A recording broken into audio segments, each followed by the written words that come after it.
pretty shortly. A couple of guys getting their first start of the spring in this third game for the Astros. One of those is the guy in center field, Carlos Gomez. This is his first spring training with the Houston Astros this year, coming over in that trade with Milwaukee midseason alongside Mike Fiers. He's looking forward to having a start-to-finish year with the Houston Astros, beginning that process with him. Here's a look at his numbers from last year in Milwaukee. And, of course, the 31 games with Houston hit .242, an OBP of .383. It did take him a while to feel at home there in the beginning. Felt like he was trying a little bit too hard. But at the end of the season, the respect he gained from his teammates was pretty incredible. I'm hearing a lot about it now this spring as far as, remember how much pain he was playing in that intercostal strain at the end of the year, but refusing to sit out, helping the Astros all the way into the playoffs, even with a big home run against the Yankees in that wild card game.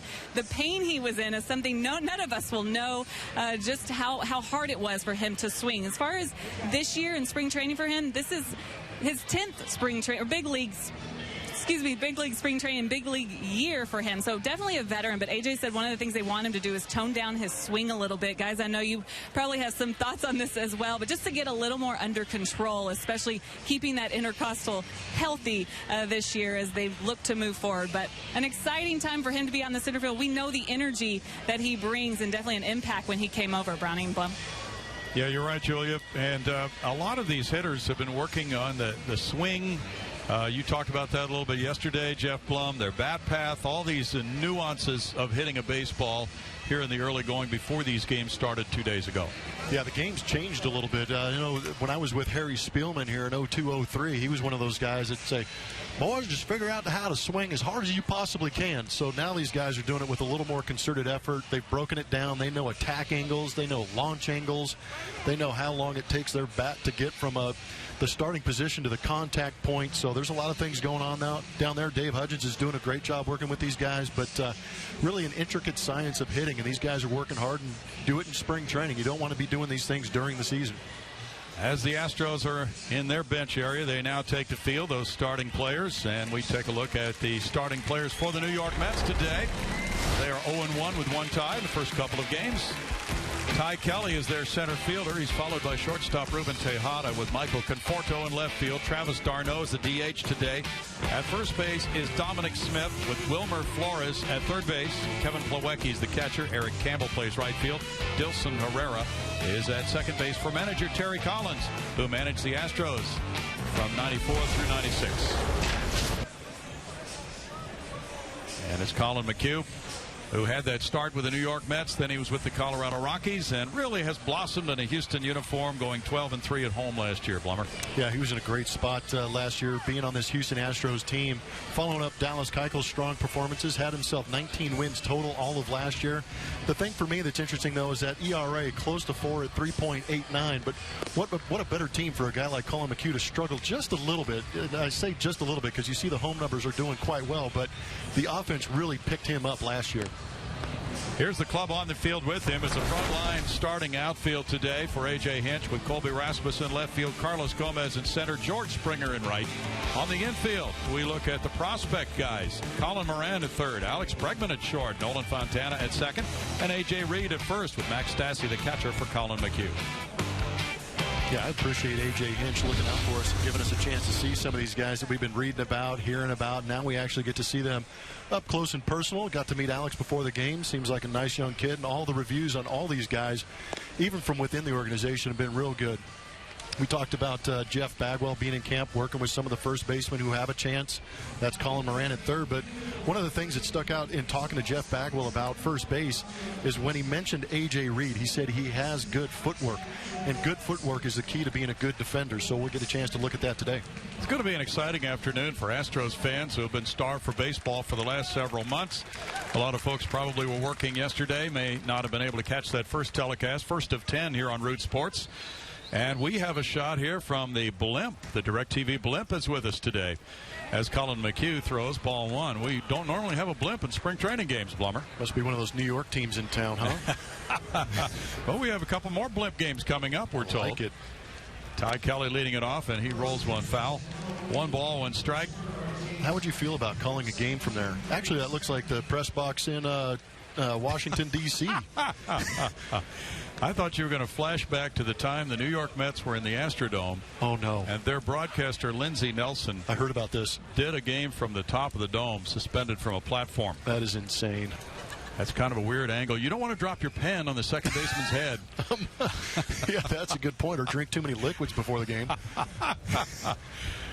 Those were the days.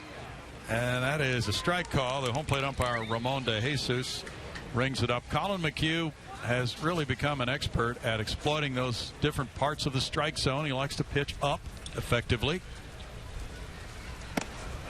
And he tries that same area, but it's 2 balls, 2 strikes now. So Dallas Keuchel throwing a bullpen before the game today. There's always some action in the mornings before these afternoon games elsewhere in camp. Now 3-2. Doug Fister got the Astros off to a good start in their opener at Clearwater against the Phillies. He was the first starting pitcher, and he had a couple of scoreless innings. Wandy Rodriguez matched that yesterday. Alex Bregman is shifted over, and that leaves Colin Moran in a position to make the first play. So it's Colin Moran.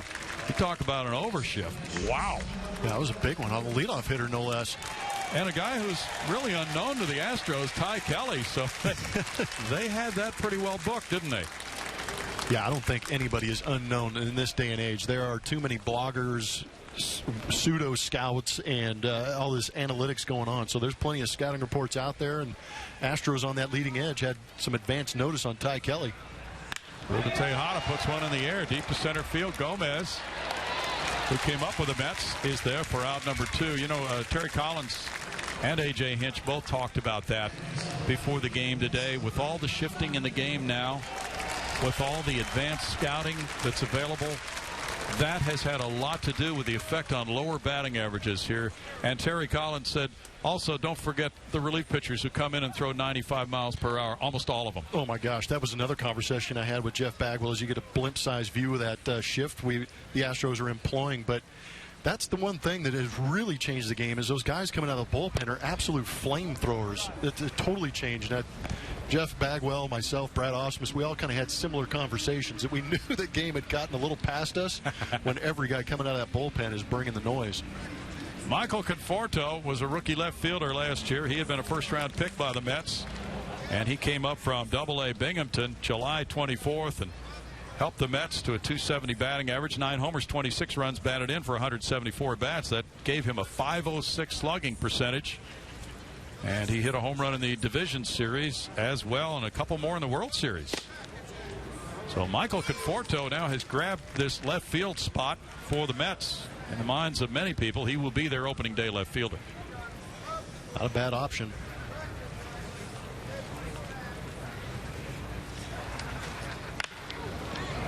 There's Bregman to his left out of the shift, and the shift works perfectly for the Astros in the first inning. A 1-2-3 frame. We come up with the Astros in the bottom of the first in just a moment.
TV. If you call yourself a sports fan, you got to get DirecTV. Call 1-800-DIRECT-TV. Now look at the entire complex for the Astros here at Osceola County Stadium in Kissimmee.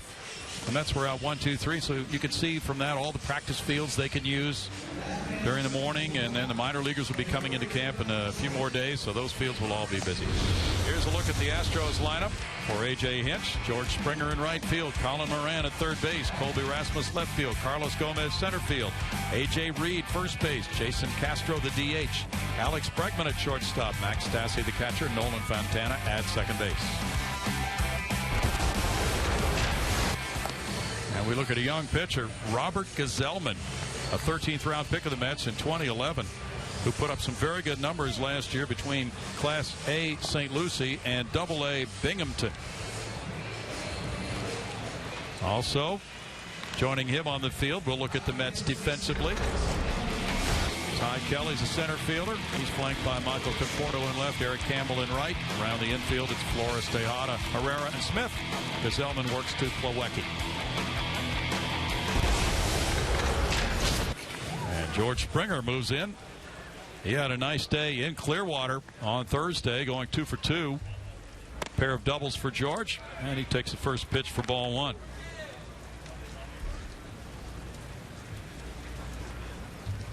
Nice crowd here. A lot of the Mets fans coming up from St. Lucie. That's a drive to center field. Ty Kelly back and reaches out but can't make the play. That bounces on the warning track and over for another double for Springer. Double machine.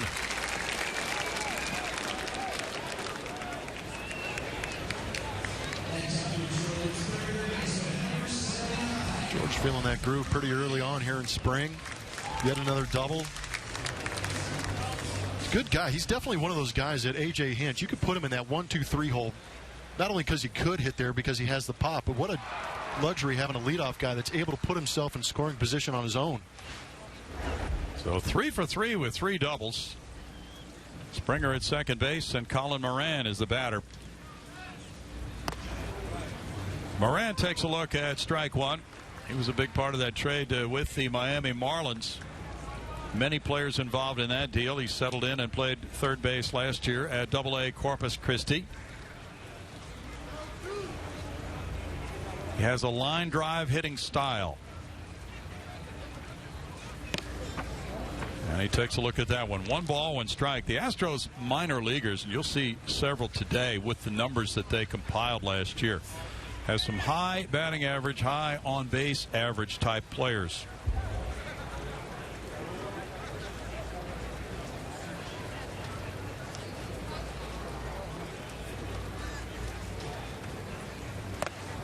Moran takes a look at that one, and it's a 2 ball, 1 strike count. Colin's 23 years old. He was a first round pick of Miami in 2013.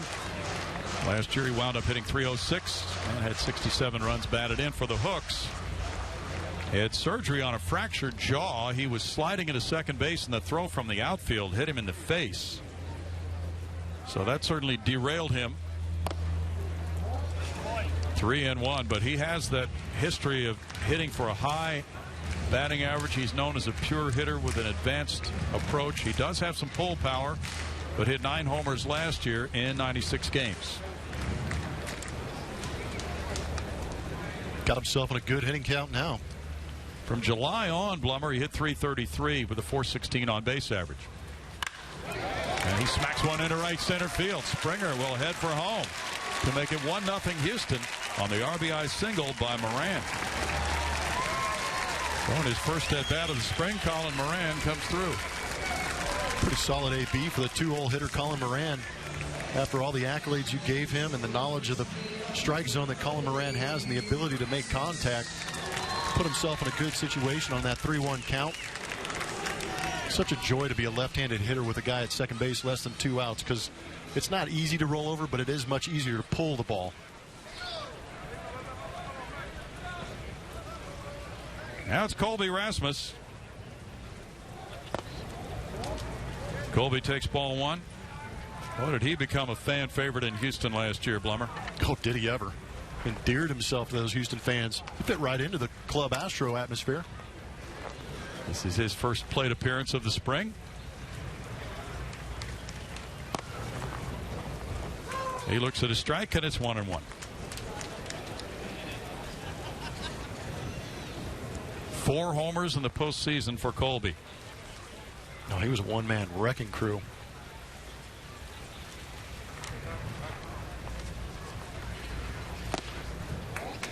Plawecki to catch that low pitch for a 2-ball, 1-strike count. Rasmus really has helped this Astro club with the home run hitting and also good defensive work along the way, and that approach in the clubhouse just fitting quite well with his teammates. This is the all-hair matchup. Yeah.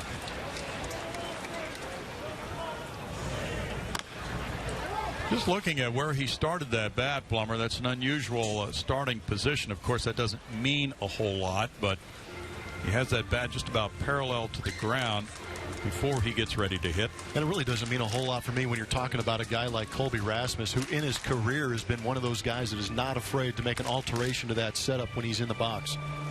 We saw it a lot last year.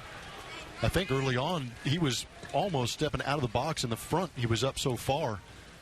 But he's always tinkering with that swing, and last year he found it.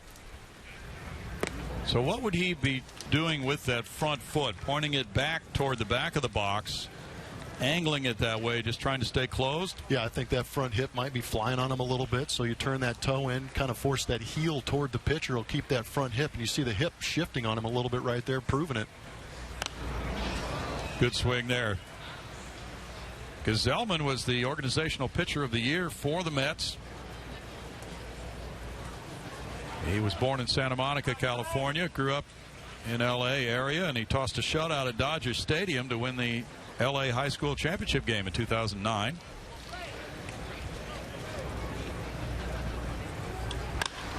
That's out over shortstop into left center field and caught by Conforto.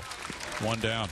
Well, the Mets are loaded with starting pitching with the likes of Matt Harvey and Bartolo Colon, Noah Syndergaard, Jacob deGrom, Steven Matz. They are well fixed to come back after the run they made last season, getting them to their first World Series since 2000. Carlos Gomez bats. Other than Bartolo, those guys are pretty young, too. Yes, they are. They have a very inexpensive starting rotation. In fact, we saw a note today that deGrom is not going to sign his contract. He is unhappy with the value assigned to him by the New York Mets. Of course, there's really no bargaining when you have 1 or 2 years in the big league, so $607,000 is what he's going to be making, and as a protest, he's not going to sign it.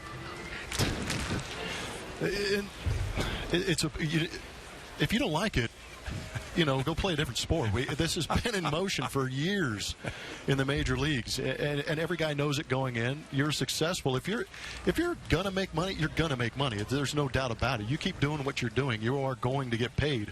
The teams are usually loyal to guys who are loyal to them and also put up incredible numbers like deGrom does. But it's all part of the process. If you don't like the process, you should have done something else. Not sure what kind of a statement it makes. The salary's going to be the same whether you sign it or not, right? Yeah. And the major league minimum in the last 15 years has gone up, a couple 100%. So you really can't complain too much. No, sir. 1-2 to Gomez. I don't know, but that's that old, I'm going to get the old bitter veteran comments and stuff like that. But understanding what the union has done over the years, you really shouldn't complain, because once you do get to arbitration and free agency, guys are getting paid pretty well. Gomez is playing at age 30 this season. He was hampered by those injuries Julia talked about last season. And this time he puts one in the air to left center field. Conforto over. 2 outs now. It's a nice day. Yesterday we had more sunshine than today. It's a cloudy day. It started out cooler, but certainly did warm up. And very pleasant for these fans not to have to work with that sun today, Blummer. Yeah, this is spectacular. A little cloud cover never hurt. Helps the infielders, too. There's a pretty good view of it right there. Oh, my goodness. It's that big lake. Toho. Is it really? It has a very long name, and we won't attempt to pronounce it. How many fish have you caught in there? None. Not a fisherman, Brownie? No, but they're biting, right? Oh, absolutely. A.J. Reed, let's see if he's biting on anything. Yesterday, he took a 4-pitch walk. And this guy had monster numbers last year. for the Astros in the minor leagues. He is on the fast track to the big leagues. Roll to second. And that's out number 3. The Astros get a run on 2 hits and leave a man. It's 1-0 Houston. During the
One, glad to have you with us on an early spring training game. 10 spring training telecasts coming your way on Root Sports. This is number 2. We have a couple next week on the 8th and 9th. First look at Colin McHugh of the spring. How about these numbers, Plummer? Combined between Dallas Keuchel and Colin McHugh in 2012 and 2013, their statistics combined to a 9-26 record of 5.82 ERA. Their combined numbers from 14 and 15, 62 and 33 with an ERA of 3.00. That's an incredible turnaround. Brent Strom. Strami has to take some credit for it, whether he wants to or not, right? Yeah, he definitely gets some. I know he's always going to never admit to it and always give the credit to the pitchers, but good hard work between both coach and player. Travis d'Arnaud goes out on 1 pitch. And the top 2 in victories in the American League were Dallas Keuchel and Colin McHugh with 20 and 19. It was such an awesome sight. Obviously speaks to the reason why the Astros were so good last year. Dallas Keuchel winning that Cy Young with 20 wins. But you put the offense with 2 good pitchers. That's what you want to go into a series with a Colin McHugh and a Dallas Keuchel going after it. Should prove to be 2 wins out of a 3-game series. Dominic Smith is the batter. 20-year-old first baseman. Big curve is in for strike 1. Smith was a first-round choice of the Mets in 2013, the 11th player drafted that year. Played at St. Lucie last year. 0-2 to him. He hit .305 with 6 homers, 79 runs batted in. The Florida State League has been a very good league down through the years. Usually the parks are bigger, similar to this one, so you don't have a lot of high home run totals usually. Deep drive over Springer, but there's one. And that one bangs off the wall, and he's going to be held to a long single. Are you kidding me? Uh-oh. How do you have number 74 on your back and pimp a single? Uh-oh. Yeah, he's going to get a rash of stuff in the dugout. Bit of a problem. He settles for a long single off the wall. Oh, Terry Collins is glaring at him right now. Yeah, he's going to get blistered verbally. Know your pop. It was a mistake. It was hammered. But at the same time, you got that big number on your back and you yet to accomplish those feats at the major league level. You better be in a dead sprint getting as far as you can on those base paths. Better be diving into second, not first. I think those Mets fans are just lighting him up down the first base line. Yeah, they don't hold back. Nice throw by Springer. And, now that would be the ultimate disgrace to get picked off after that. He was a little late reacting to it. This game will expose you in a hurry. Well, good to learn that lesson at age 20, right? So yes. It won't be repeated. Well, and you hope that get a couple more ABs in camp to kind of wash that memory away, too. Strike to Wilmer Flores. Middle infielder who is playing third base today. Normally it's short or second for Flores.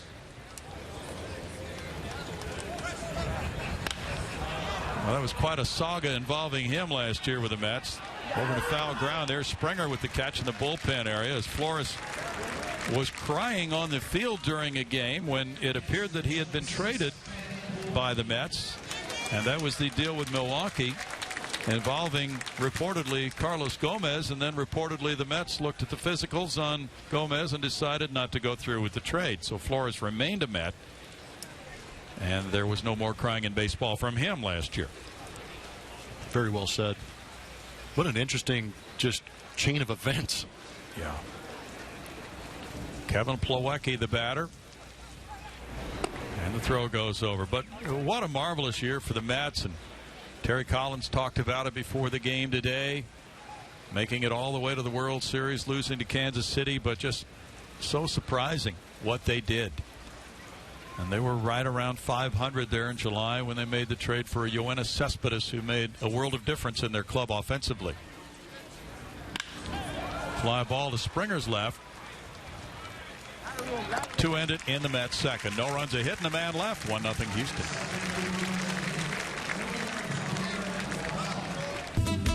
Tackle.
Third base coach of the Mets, young first baseman, 20-year-old Dominic Smith, hit a single off the right field fence, went into a little bit of a home run trot, and so you know that point is going to be made. And you know, quite often, even a guy who's 20 years old knows that he just pulled a boner. So a lot of times that conversation really doesn't have to be made, right?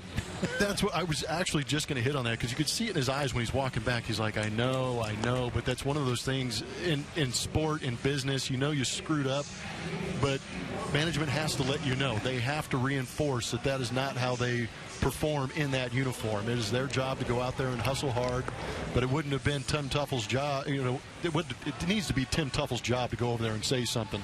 He's going to get some grief from his boys in the dugout, but at the same time, you've got ex-big leaguer at third base coaching. You've got Tom Goodwin at first base, great base runner. He's going to hear it from both ends, but there's definitely something that needs to be said. Well, I think in every organization, the hope is that mistakes like that are going to occur in spring training, not in a game that counts. Exactly. Get it out of the way now, kid.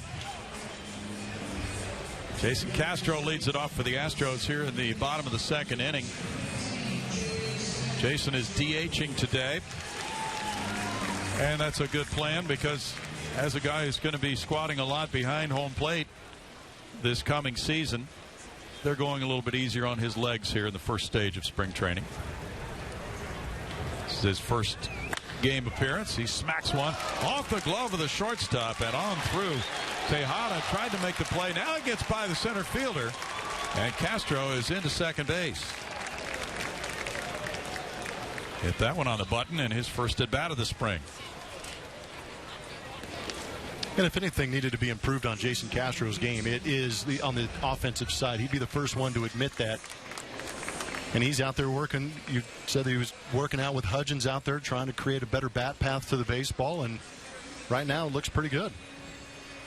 It's going to be a hit and an error, assuming it's on Conforto, the left fielder. It looked like he touched it, and then that caused it to be redirected past the center fielder.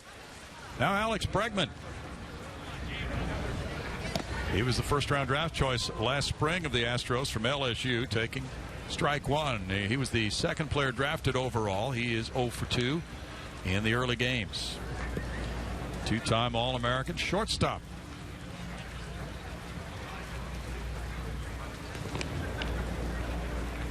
We've heard very good things about his work, and he's a grinder. Really works hard at what he does. He does not have the tools of a Carlos Correa, but he makes it work. He gets his body in good positions to throw. And Bregman is going to be staying at shortstop, at least in the short term, even with Correa.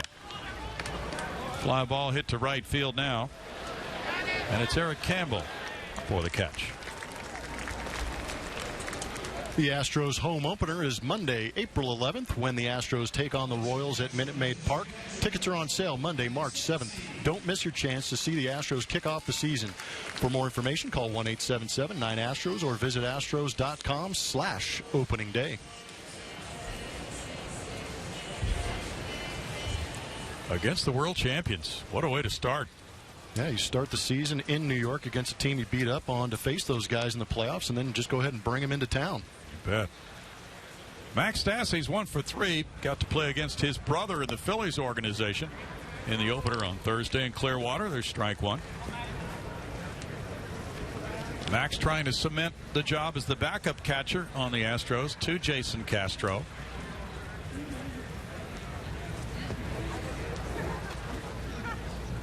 And now trying to drive in Castro as well. It's 1 ball and 1 strike for Stassi. He's been on the scene for the Astros a couple of different times in the major leagues. Max is about to turn 25 in the middle of this month. 211 in his minor league season in 84 games at Fresno. He had 15 at-bats with Houston and he hit 400. So he's had about 35 major league at-bats. 357 is his major league average. He's actually been in the big leagues for small portions of the last 3 years. 1-2. Max was drafted by Oakland in the 4th round in 2009. The Astros getting him in a trade before the 2013 season, along with Chris Carter and Brad Peacock. That's the Jed Lowry, Francisco Rodriguez trade. There's a strike. And Stassi is down for strikeout victim number 1. Nolan Fontana will follow. Fontana is an infielder from the University of Florida who has worked his way up to AAA through the Astros system. We've seen him in previous spring trainings. A versatile sort who can play other positions besides shortstop. And in fact, he's playing second base today. Good pickup by Plawecki.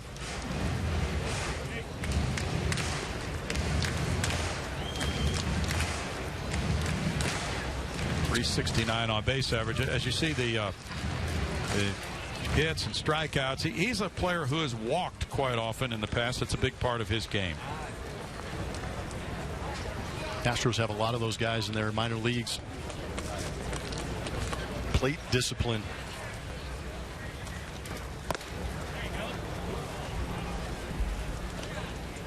Two balls, no strikes to Nolan Fontana.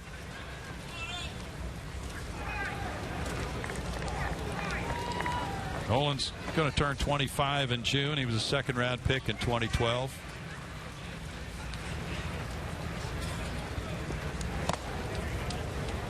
In for a strike.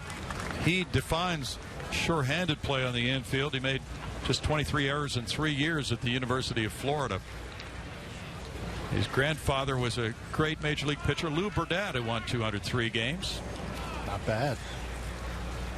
Nolan's compared to a David Eckstein type grinder of a player. One hopper back to the mound. And that turns out to be out number 3. No runs, 1 hit, 1 error, and 1 left. The Astros lead it 1-0.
The third inning, and Pat Neshek takes over on the mound for the Astros as Jeff Luhnow, Astros general manager, joins us in the booth. And we have another fine day for weather, another good crowd, a couple of good games to talk about that the Astros have played so far. Jeff, spring training rolling along very smoothly so far.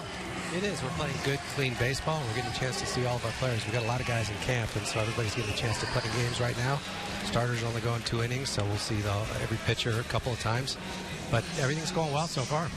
Yeah, and in those first 3 games, including this one, the starting pitchers have put up nothing but zeros in their 2 innings. Absolutely. Pfister was very good. Wandy was very good, and McHugh. So we can't really ask for anything more at this point. We're seeing some good power out of our guys. I mean, the thing that impressed me is the guys came into camp really ready to go this year. Everybody's in shape, and I think it's because they're on a mission. Well, after that fine season last year and then coming so close to beating Kansas City, as you look at Neshek and his delivery, Pat, of course, was really hurting at the end of the year last year, so it would have been nice to have him healthy, but typically in any year, it's tough to keep all the guys in the bullpen healthy, right? It is, and we used our good bullpen, if you want to call it that, the guys that come in games when you're ahead or tied. Yeah, this is an interesting game with this lineup as that line drive hit goes to left field. To get to see the young guys on the infield and then the veteran outfielders today. Yeah, it's pretty exciting. It's fun. This infield is going to be some combination of probably of our AA or AAA infield, but all these guys are prospects, and they all should be in the big leagues at some point. And our outfielders, we've got a lot of veteran outfielders, good outfielders, so it's going to be an exciting team. Colin Moran there at third base, Bregman at short, Fontana at second, and Reed at first. We are hearing a lot of good things about that quartet. They're 4 pretty good players, and I really do think all 4 of those guys are going to play in the big leagues, and some of them probably as soon as this year. You know, we were watching the relief corps come in yesterday's game and projecting who might be a AAA, that kind of thing. It looks like the depth is really going to be good this year. It is. I mean, we had to add a bunch of guys to the roster like Paulino and Minaya and Gustave. Musgrove. I mean, those are 4 big arms right there. They all throw in the mid to high 90s. They all have had success pitching, and they're all going to be at the upper levels of the minors, ready to take an opportunity should one rise.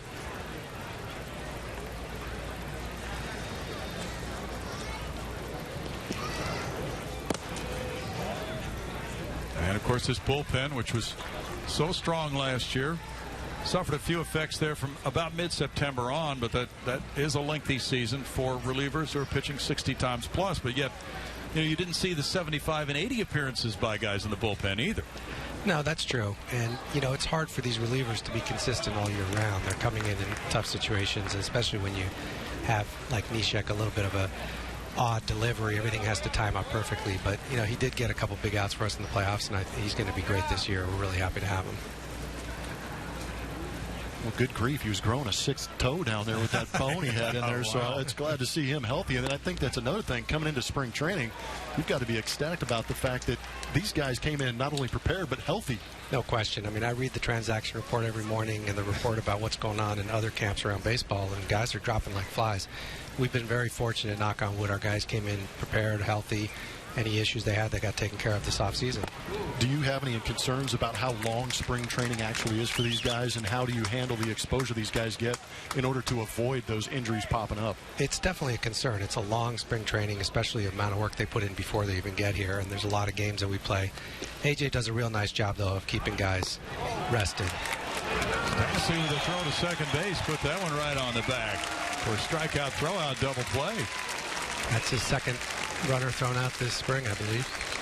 Yeah.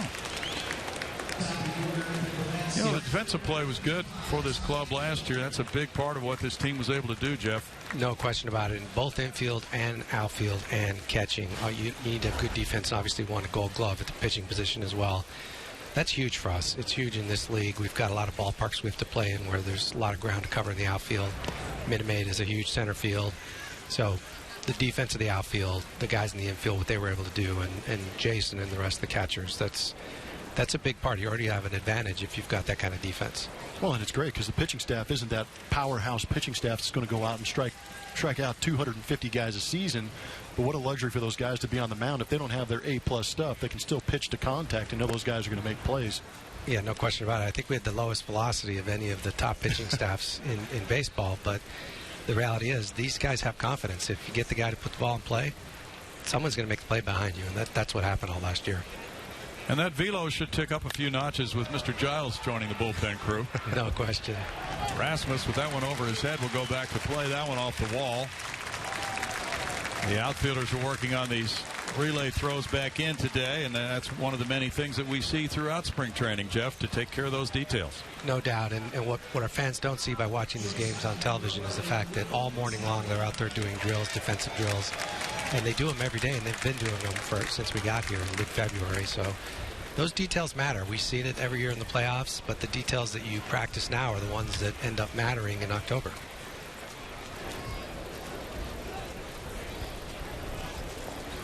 Tell us a little bit about that Giles trade and how long that took to complete.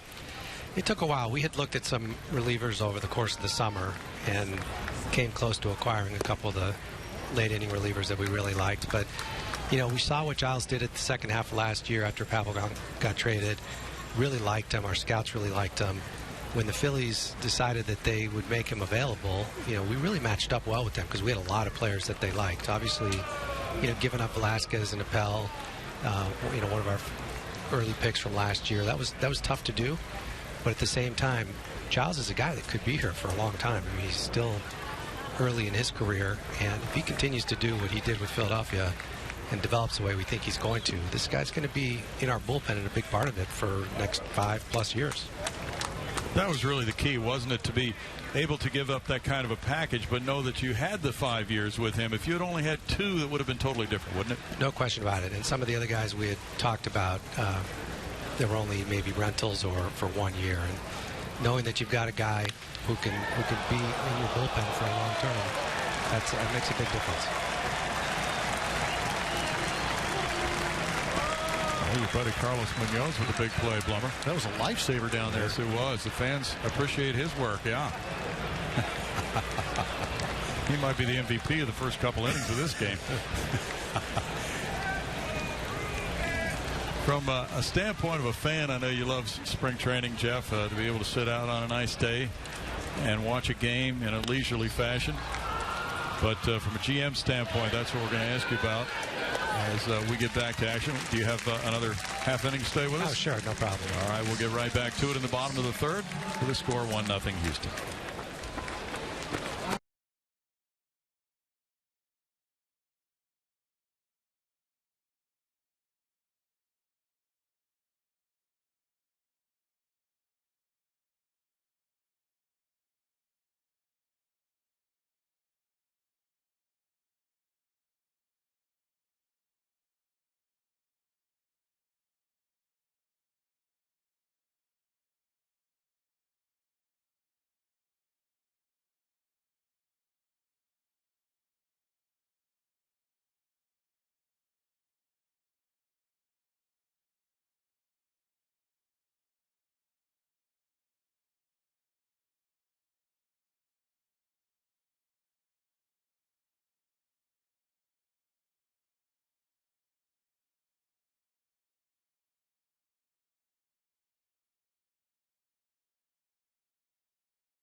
The Astros general manager joining us. And Jeff, as we talk about spring training and what a great time it is for the fans to just enjoy a leisurely afternoon, you talked about it earlier with Blummer, the length of it and the way you process information and look at the whole organization now as a GM. There's plenty going on all these different fronts for you.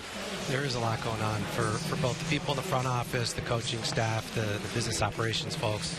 I mean, what people don't see is we're here early in the morning. We're working on different things all day long, and then after the game, we usually stay in the office. So these are long days, but you know, we also have the fan inside of us, all of us, which is why we're in this industry. So we love to watch these games, and you really have a hard time complaining when you're in Florida for a month. When there's snow on the ground everywhere else. So I'll take it every year for sure. Antonio Bastardo taking over for Terry Collins. Former Astros skipper, 66 years old, the oldest manager in the major leagues, and finally, after all the many years, and you know all these guys who have spent many, many years in the minors, as Terry did, that moment comes, and What a special time that is for any club. And it's just interesting how the fates and fortunes can turn as it did for both of these teams last year, Jeff. No question about it. And it's exciting to know that there's so much parity in baseball. The teams that were even predicted to be in last place last year, like we were able to get to the playoffs and do pretty well. And now people are predicting us to have a good season. So it's good to know that happens.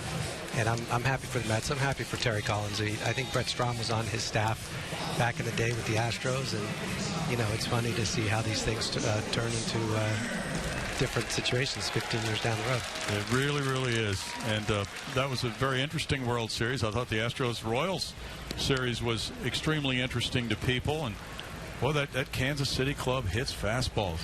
That was impressive with what they did last year. They're a fun team to watch, and I think we're going to have a similar type of team this year. A lot of athleticism, a lot of youth, a lot of good base running, and good bullpen, and so it's going to be fun. Kansas City, I'm sure, will be formidable again.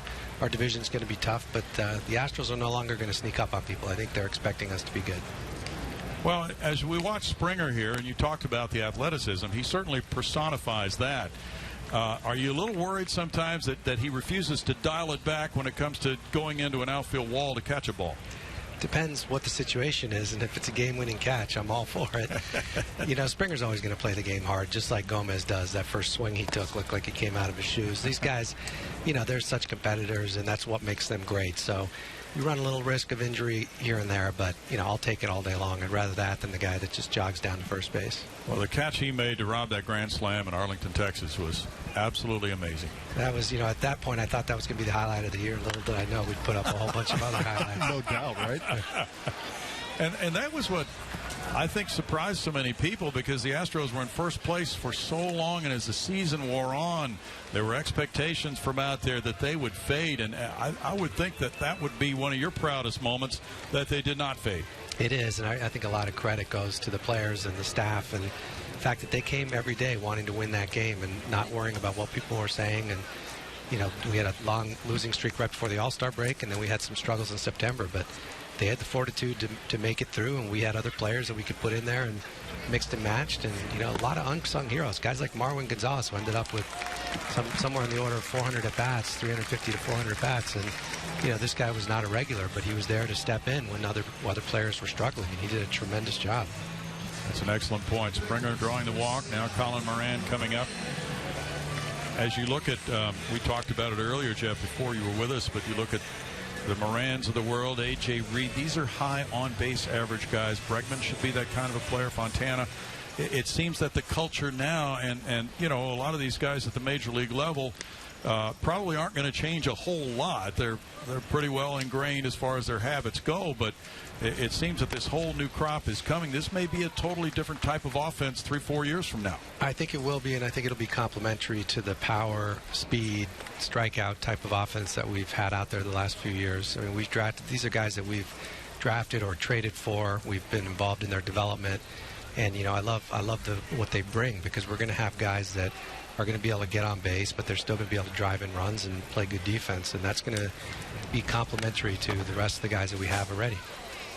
We mentioned earlier, Terry Collins pointed it out, how difficult it's become to hit for a good batting average in the major leagues, and various things like the shifting, the advanced scouting reports go into that, but also the 95-mile-per-hour relief pitchers, every guy you want to choose from the bullpen, as we talked about earlier. And with the high on-base average, that really helps to kind of combat that trend, doesn't it? It certainly does. You got to pick the right pitches to swing at, and I think A.J. Reed's a perfect example. He's going to do really well against right-handers, but they're going to bring in these lefties to face him that are going to be really tough for him to hit. So the more he can learn how to deal with those guys and just take the right types of pitches and not swinging stuff outside the zone, the better career he's going to have. A.J. Reed did a presentation this morning in the clubhouse about Babe Ruth, and that A.J. asked him to do.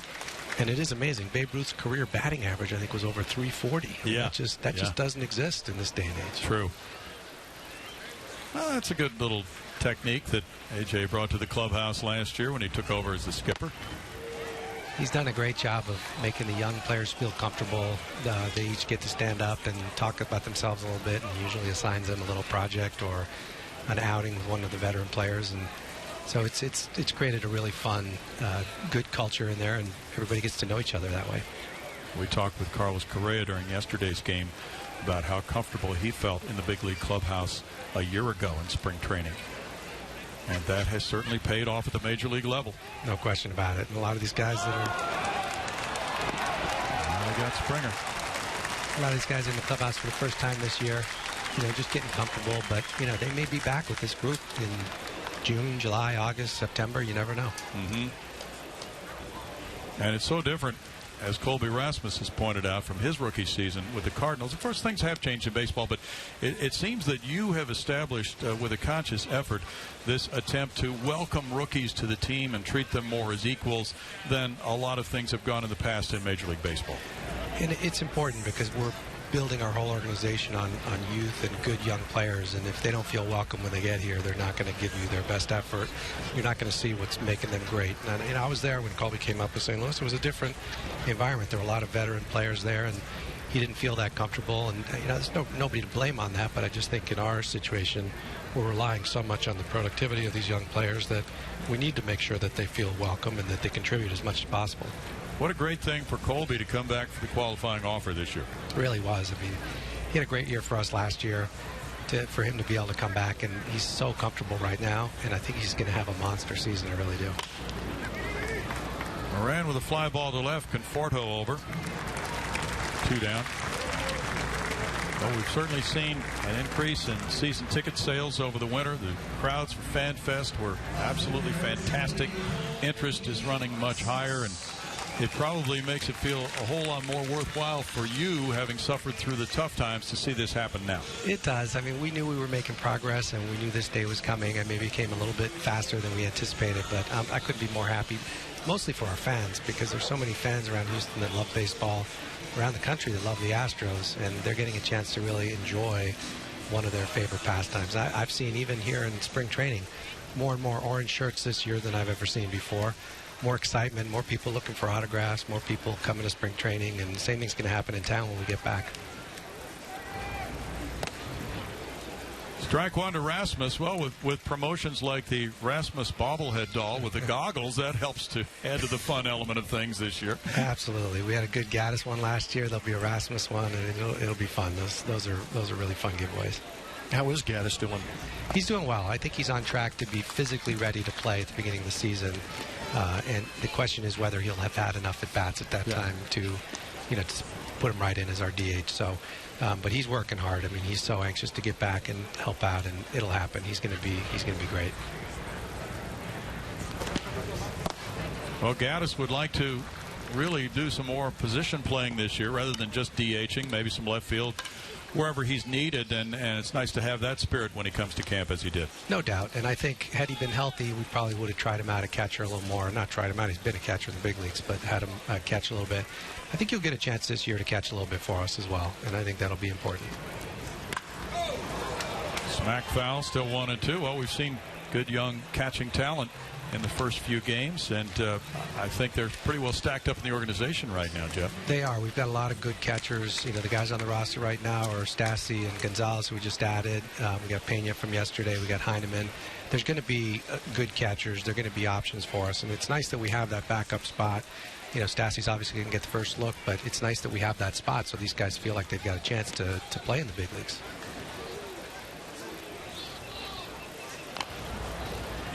Little tap goes foul.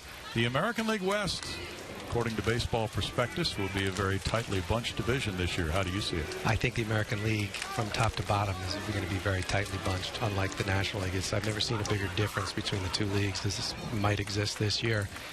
But, we're going to have to play every game as if it's the last game of the year, because it could be, 85, 86 wins is the line to get into the playoffs this year. Whereas in the National League, it could be 95 that gets you into the playoffs. So every win is going to be super important, and every night you're going to be playing a team that, has a chance to get to the playoffs probably.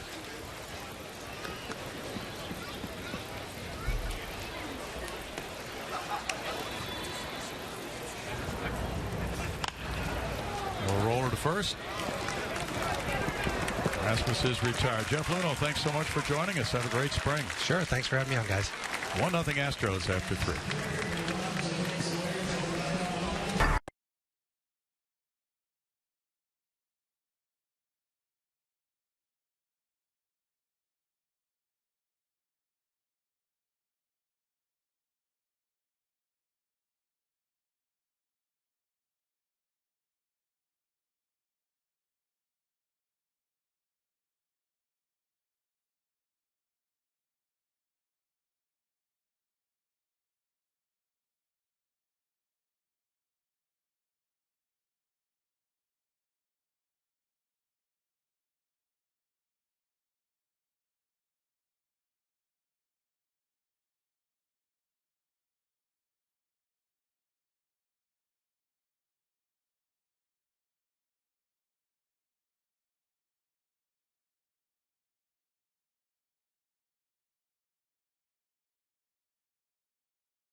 back to Astros baseball on Root Sports. 1-0 Astros over the Mets. Astros mini plans are on sale now. Pick the games and seat locations that work best for you with a 15-game flex plan, or attend the games with the best giveaways with a 10-game award series package. Call 1-877-9-ASTROS or visit astros.com/mini-plans to get yours today. Pat Neshek's day is done after 1 inning of work. The lefty, Tony Sipp, on the mound now and tested free agency this offseason for the first time. Signed a 3-year deal with the Astros and said a big reason why, because you can be yourself here with the Houston Astros. He said having that young core group coming back, it's very exciting that this team wanted to lock me up to a long-term deal. Also, a chance for him to get comfortable and to finally make a home somewhere. He's been all over the map, starting even in college, guys. Several different colleges, and then, of course, several different teams in his big league career, but feeling really good about where he is in his career and being back with Houston Astros for years to come, guys. Thanks, Julia. Jim Crane joining us now. 1-0. Houston leading the Mets. New left fielder in the game for the Astros, Derek Fisher, takes over for Colby Rasmus. And with the Astros leading 1-0, Jim Crane, I know you've had a chance to look at the new ballpark down in the Palm Beach area, under construction right now. Tell us about that. Well, it's moving pretty good. We appear to be on schedule and should be open by January, but a lot of concrete going in right now, and we've got a good group of people down there working on it and overseeing it to make sure we're on time. So we're excited about it. It's going to be really nice. Congratulations to you. Your number 24 was retired by the University of Central Missouri.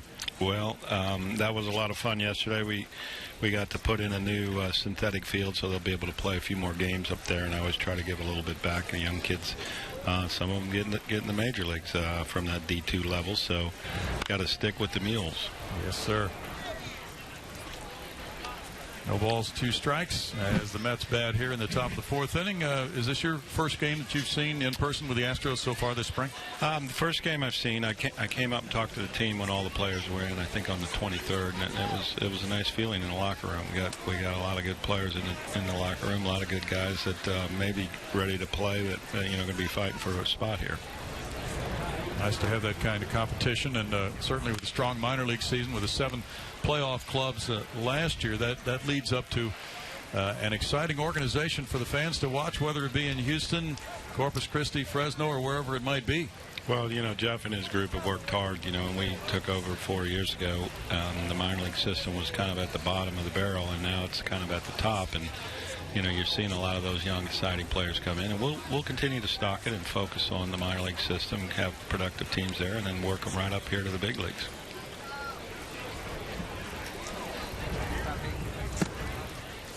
Pitch upstairs, and it's 2 balls, 2 strikes for Tony Sipp.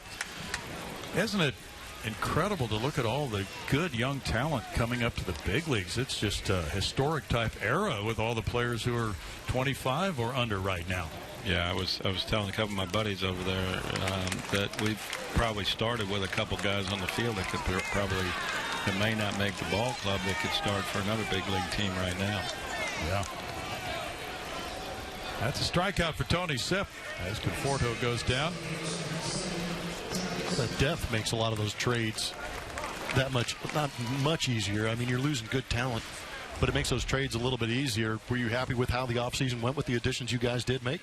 Yeah, I think, adding some depth in the bullpen and another good starter with Pfister, and he appears to be very healthy. So, you're going to need a lot of starters throughout the season and a deep bullpen. We ran a little out of gas last year as exposed in the playoffs, and so I think Jeff was trying to make some moves to get us back there, and then once we get there, close some stuff out.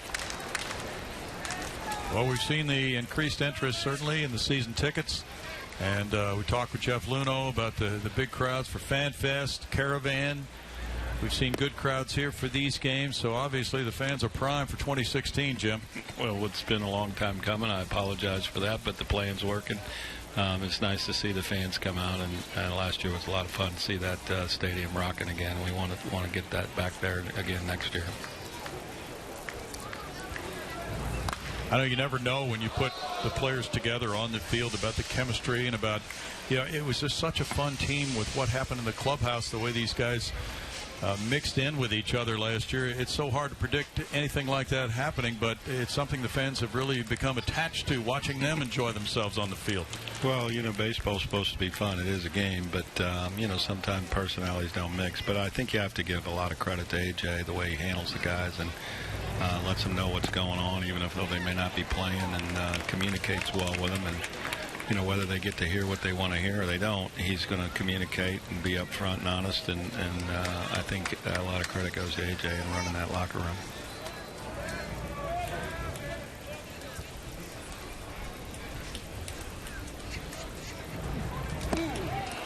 There's a good opportunity for Tony Sipp to get the hitter to chase, and he gets d'Arnaud for a second straight strikeout.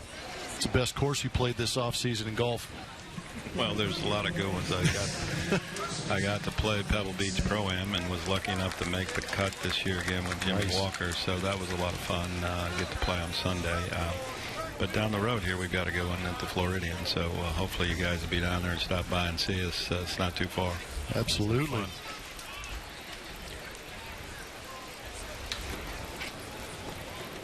We were looking at some of the details on the ballpark of the Palm Beaches. Looks like it's quite a place, with the fans getting a chance to stroll from probably the parking lots through the minor league parts where they're practicing and stop and, maybe sit down on a berm and watch some drills for a half an hour and then make their way into the big league stadium. Yeah, we worked hard on the design and looked at a lot of them and wanted to take some of the best qualities from some of the newer ones, and keeping the fans interacting and close to the players was one of the keys. And we've got enough land there to really kind of do something that's special, and I think they'll really like it when they get to see it next year.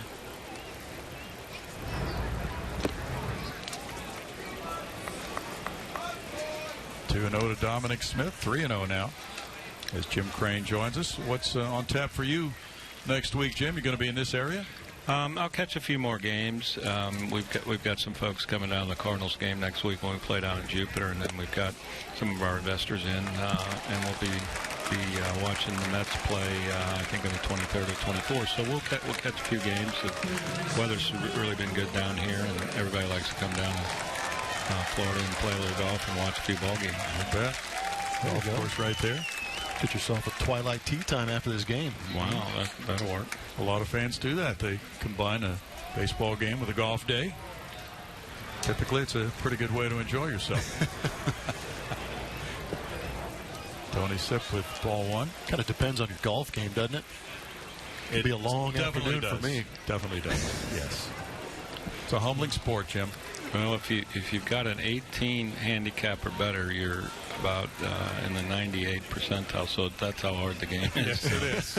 Yes, it's not an easy game, even for some of these players that can really hit the baseball. I have trouble hitting a golf ball that's sitting still. That is the truth. It's unbelievable. So you're saying when I go golf and I should have my buddies fire the golf ball at me, I got a better shot. might take a bat and just do it at fungo style. Exactly. Liner into left field. That's a hit for Flores. And the Mets are stirring up a two-out rally with runners at first and second. Kevin Plawecki coming up next. What's been your favorite time as an owner now? It had to be last year during the playoffs to watch these young guys come together and realize, as you talked about, the building that had been going on in this organization and see it all work to that extent. Well, that's certainly been fun to see us get to the playoffs. The town was really hungry. We hadn't been there, I guess, since 2005, and get the ballpark filled back up and get the fan interested and have a competitive team. I mean, our goal was, whether we win every year or not, that's very difficult to do. We have a competitive team that's, you could go to the ballpark and enjoy watching. I think you're going to see that for years to come, the way it's structured right now and the way we built it.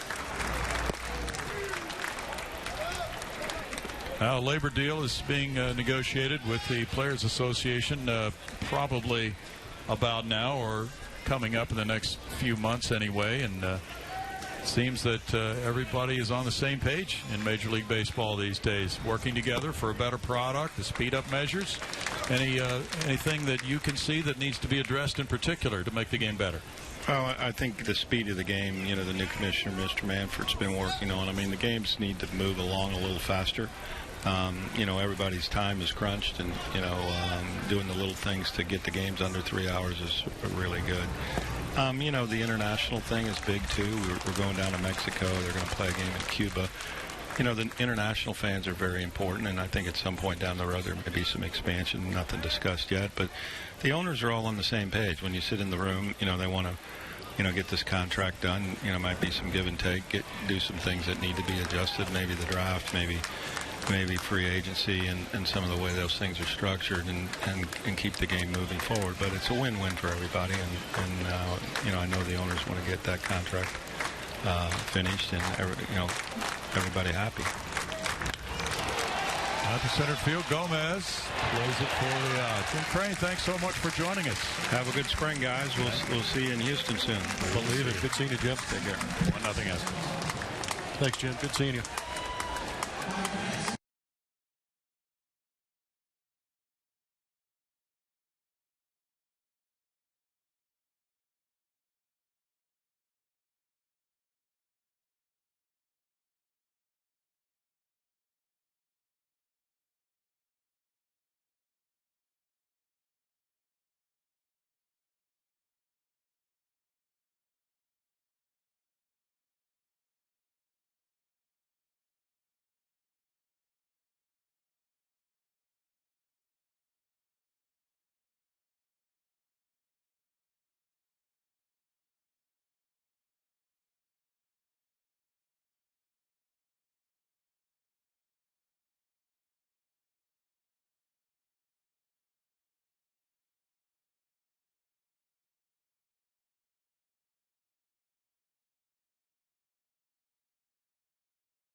Leading the Mets, and some of the veterans getting their first taste of the spring training game here. Colby Rasmus getting a couple at bats in. You're done for the day. How do you feel?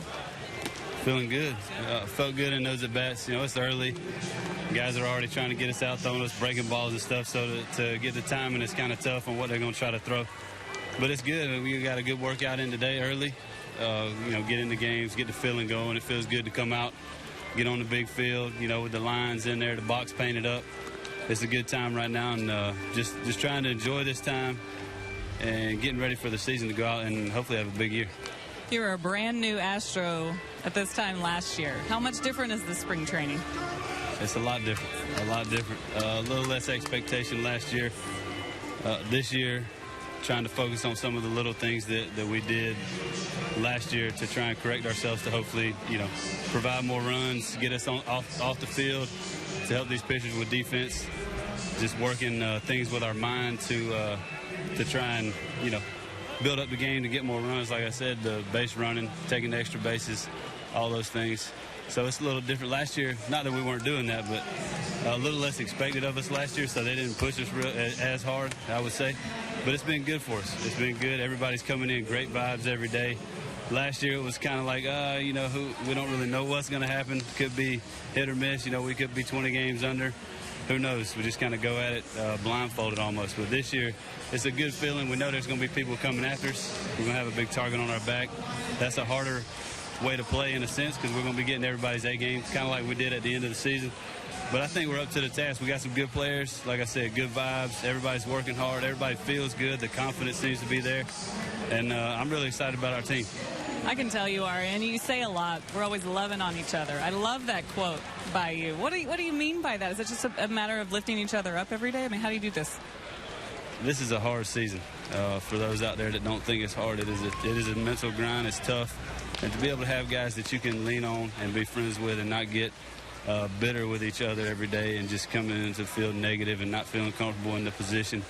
It's nice to have guys that cut up. You know, we're loose out there. I love the feeling of being loose, but we're locked in. I mean, you can see guys are playing hard. We're already taking good at bats, good swings. So I feel that, you know, that chemistry is what helps us out. And last year, we didn't dwell on the negative too much. When we got beat, we were right back the next day. We didn't get down on ourselves. We came to compete the next day, and we felt every day we had a chance to win. And I think that love that we have for each other, no matter where you're from, what you've been doing, all that don't matter. We get to the field, we're the Astros, and we're trying to win a baseball game. You're getting a chance to see some of these younger guys play with you, especially today. A lot of prospects out there. For you, I mean, is anyone impressing you so far? What do you think of these young guys? We got some big boys. We got some, One's at bat right now. yeah, we got some big donkeys. Yeah, AJ Reed, big boy. Herm, George, Gabe Ruth. We've had some fun with him this spring. It's been great. Fisher. What was the presentation? Did AJ Reed do a pretty good job at his presentation? We heard about some Babe Ruth presentation. Yeah, well, it's great. The clubhouse is great. Being able to have these young guys get up there and make them a little uncomfortable, it's great to get to see them. And everybody just kind of gets more comfortable around each other. You know, it's fun. It's good to laugh. Laughing is good. That stern approach of everybody looking mean all the time is kind of boring and can get monotonous. But to laugh and to have fun and cut up with some of these boys, and I feel it keeps them loose. Our young guys that have done good in spring, it's been a pleasure playing with them out there, getting to work in so far. I think we got some young guys that are going to be in the big leagues. I can see all of them having plenty enough talent to be there. We all know that the game is tough, and there's certain obstacles along the way that might keep them from getting there. But hopefully just being around some of the guys that we have, you know, seeing George and Jake, myself and Carlos getting to work with us every day and just kind of seeing how we go about our business. We don't get too wrapped up in ourselves. We all cutting up, having a good time. It's not me, me, me. It's about us and playing better and what we can do to get better out there on the field. And I hope that rubs off on those young guys to where they can take that and wherever their career leads them, they can, make it happen. I hope all of them make it to the big leagues and get to enjoy what the big leagues is, and all this work that they're putting in will pay off for them and they can enjoy it. They could be helping you pretty soon. Real quick, your bobblehead. You excited about that? Astros come out and say they announced they're going to have a Colby Rasmus bobblehead. I know it's from postseason celebration. You excited? That's cool. I think it's great. I'm curious to know, is that the only bobblehead that actually isn't wrapped up in actual baseball, the baseball player? I mean, that's off the field stuff, but I don't know. That wasn't really my intention, but it's cool, I guess. You know, I'm all about having fun and letting people having fun. That's what I was saying earlier about laughing and having a good time. It's all about having a good time. I want to get back there and do it again. That'd be great, and I hope I get to see many more pictures or whatever it is of us getting to party again this year. That would be the ultimate goal and a blast. You've been on so many teams in your career. Just like I say so many, but several different teams, several different groups of guys. How much fun is this one compared to ones you've been on in the past? Well, it's different. It's definitely a different feel. The game's changed since I first came up. You know, I was playing with the guys that had 10, 12, 15 years in the big leagues and sitting in a room with guys that have been around Major League Baseball for 60, plus years. So the feeling was different. But it's the big leagues to me. I think it should be fun for everybody. I don't think it should be to where, just because you got so much time that you can mouth at somebody in a way to where it may make them feel a little uncomfortable in their situation. And this is the big leagues. Everybody should be able to have fun, man. We all work from kids in our lives to get here and sacrifice a lot of time to be able to get here. I think they should be able to enjoy it. I don't think putting people down or trying to do those things is the way to go. And I really love the atmosphere here. I think that's what helps us a lot. And I think that's why we had some young guys come up and help us with that. We stole the show from Brownie and Blummer, but thank you so much for joining us. We look forward to seeing you this season. Yeah, thank you, Julie. All right, stay with us. 1-0 Astros over the Mets.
front of the Mets. We go to the fifth inning.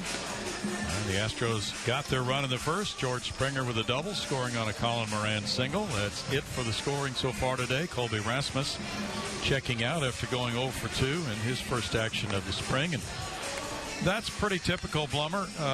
You know, the manager, A.J. Hinch, has talked about the players needing some time to get their legs underneath them. They've been doing a lot of extra work. So typically, no complete games for a position player this early. Yeah, really no need to have those 4 ABs and play the 9 innings and put that much pressure on their legs early on. That usually leads to premature injuries. And talking to Jeff Luhnow, AJ's talked about it too, about how to try and, you know, ration out the time before they actually have to turn it up a notch and play a big league season. So early on in the season, you're going to see a lot of these guys 2 at-bats and get out of there, go back in the tunnels underneath in the batting cages, get some extra work in. Ken Giles, last year with the Phillies in 70 innings, had a big strikeout year, winning 6, losing 3, had 15 saves. First pitch is lined to left field. And the Mets, with Campbell taking the turn into second base and the throw being offline, there's a leadoff double. Campbell's 2 for 2 in this game. Giles makes his Astros debut, and on the first pitch, the Mets make something happen. Now, the number 9 hitter, Dilson Herrera's 2 up. But Giles is in the 100-mile-per-hour neighborhood when things are going well for him, Blummer. Yeah, you get it ready early against him. And remember, the Mets have seen Giles, ex-Philadelphia Philly, in that National League East. So maybe some experience there for Campbell. But when a guy throws 100 miles an hour, there's a good chance you're stepping into the box looking for that 100-mile-an-hour heat, trying to catch up to it. A look back at second base. And the shift is on. Andrew Applin. Whoa. Oops, he's victimized by the age-old baseball trick. Airhead.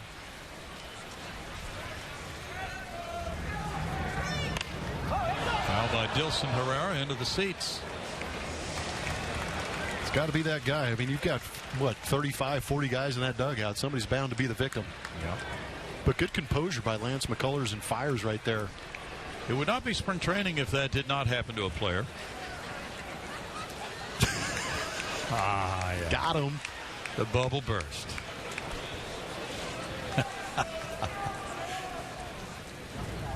Oh my. Yeah, Giles can really bring it.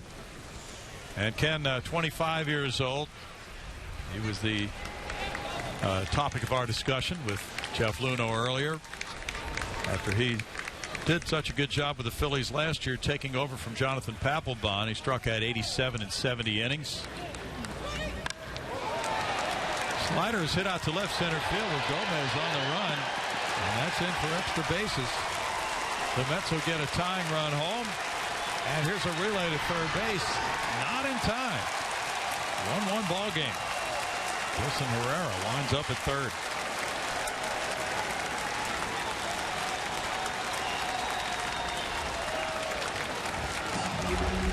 Looked like a slider that backed up on Giles a little bit. Did a good job of getting ahead in the count with that heat that we've talked about, but in the big leagues, you hang it, sometimes it gets crushed. That one got in the gap. Herrera's speed gets him to third. But again, early in spring training, these guys are working on location. They're working on feel of those off-speed pitches. RBI triple for Dilson Herrera. Back to the top of the order, and Ty Kelly with ball 1. Ken Giles was born in Albuquerque. Went to Yavapai College in Arizona, where things began to happen for him with developing a stronger arm and better stuff. A little roller brings him over toward the first base line. And oh, that throw almost got by. A.J. Reed had to reach down low, and it's out number 1. Yeah, you get these pitchers that throw 100 miles an hour, and then all of a sudden they've got to make a play and make a nice easy toss to somebody on a base. It doesn't go normally as easy as you would hope. Yeah, be ready to react if it's Reed. And he was. We got a good report on him defensively from Jeff Bagwell before the game today. You mentioned the quick feet that Jeff talked about. Now the infield comes in. Ruben Tejada, the batter. Tejada's 0 for 2 in this game. He rips one foul. Is that Carlos Munoz again on that play? Yeah, he's all over it. Dialed in. No fear either. Nope. It's a large group in that bullpen. And the Astros made the deal. There's Tim Tuffle, the third base coach for the Mets.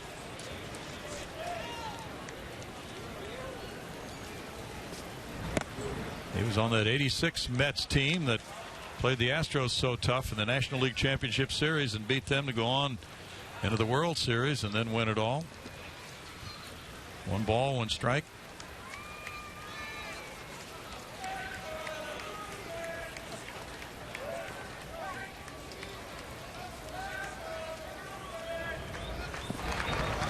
Nice stop there by Stassi. 2-1. Really was. Turbo slider in the dirt. A.J. Hinch works with the catchers himself. Of course, he was a major league catcher.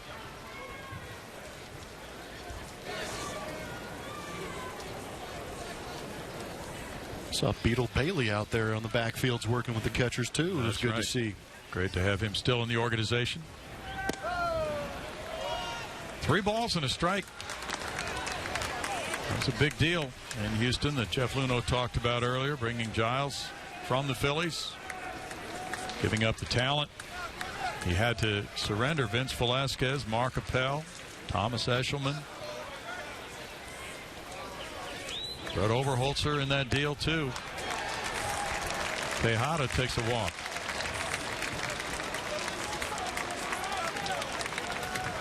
Some youngsters out there getting some work done on those backfields. Alan Rowan is running the minor leagues now, and he was talking about the upcoming days next week when the minor leaguers will be coming into camp. Right now there's a bit of a, can't remember what they call it, a mini camp or something like that. Mini camp's going on, yep. Yeah, for some of the minor leaguers who have come in early.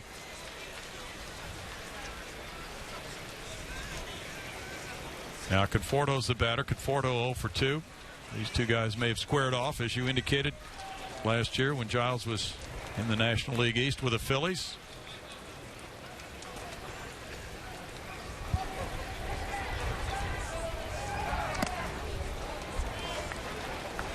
Ball 1 to Conforto. Typically, a guy who's an extreme hard thrower like a Giles might take a while in the spring to get up to top velocity.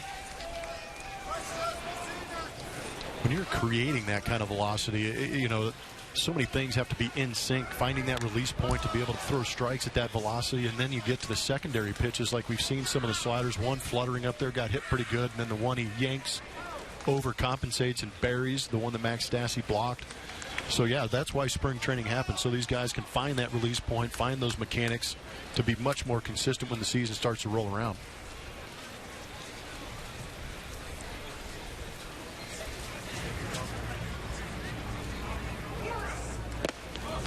Pitchers will typically work on certain pitches in any given spring training outing, and they would not necessarily be approaching hitters the same way if the game counted. Well, that's what cracked me up when you were, I mean, amongst other things that Colby Rasmus said, but one of the funny things he said is, you know, these guys are coming right out of the chute in his first AB, throwing off-speed pitches, and typically early on in spring, mostly pitchers were just working on fastball location so you could sit on one pitch, but now they're mixing in everything early and often.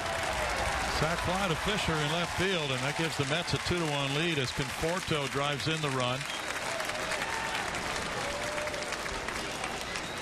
Wilson Herrera scoring the go-ahead tally from third. Travis d'Arnaud is next.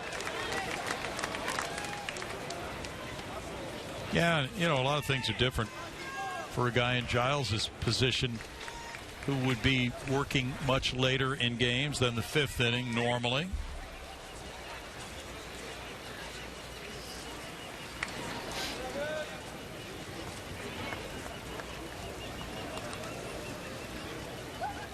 Sometimes a manager will want to get the late inning reliever into the game before the opposing manager pulls out his starters, just so he'll face a better caliber of hitters than he would if he came in the 8th and 9th and they had double-A or single-A players in by then. Yeah, that's a real good point.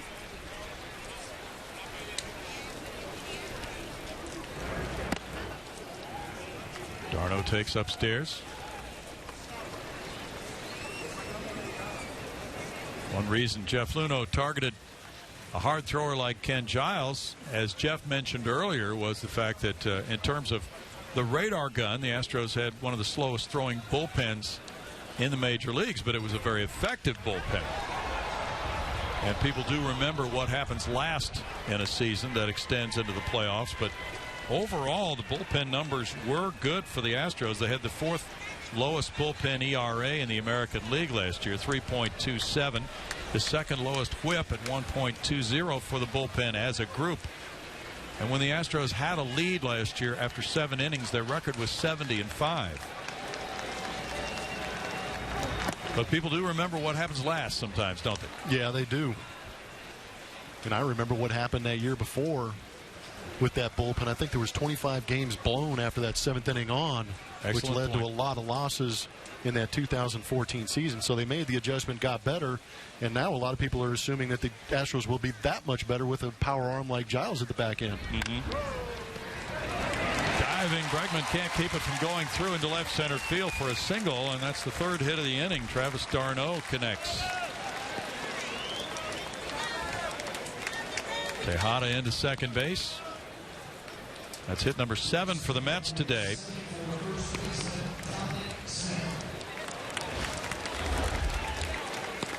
Good effort by Bregman. Just out of the reach. A little bit of a mini shift going on against d'Arnaud. Pitch count getting up for Giles. Freddie Rogers warming up. Yeah, that's a good point. That pitch count will become very important if he doesn't get that final out pretty quickly here. Dominic Smith, the batter. He's 1 for 1 with a walk.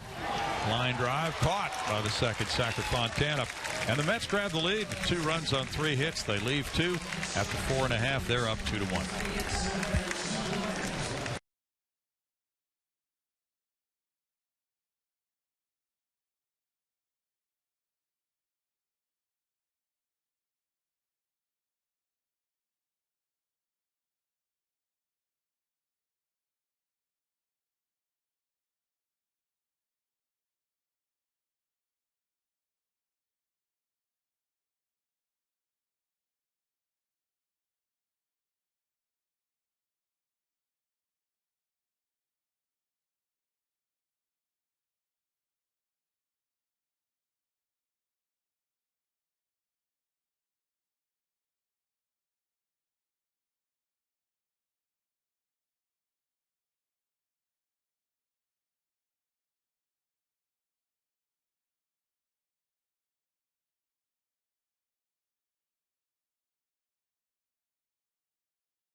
Kissimmee, as you take a peek at Epcot from the blimp cam we've got going today, and the New York Mets are leading 2-1 over the Houston Astros.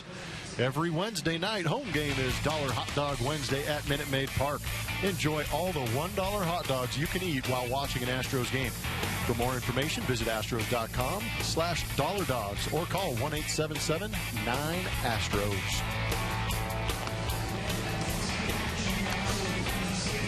Matt Reynolds is in the game at shortstop for the New York Mets, and they have a new pitcher as well. Right-hander Zach Thornton taking over on the mound. Look at the distance there. Well, there's a lot to do in this Central Florida area. What about when you had your family here? What were the favorite pursuits? The Disney attractions? Oh, yeah. Celebration? Celebration, Disney, SeaWorld's out there. Yeah. Epcot.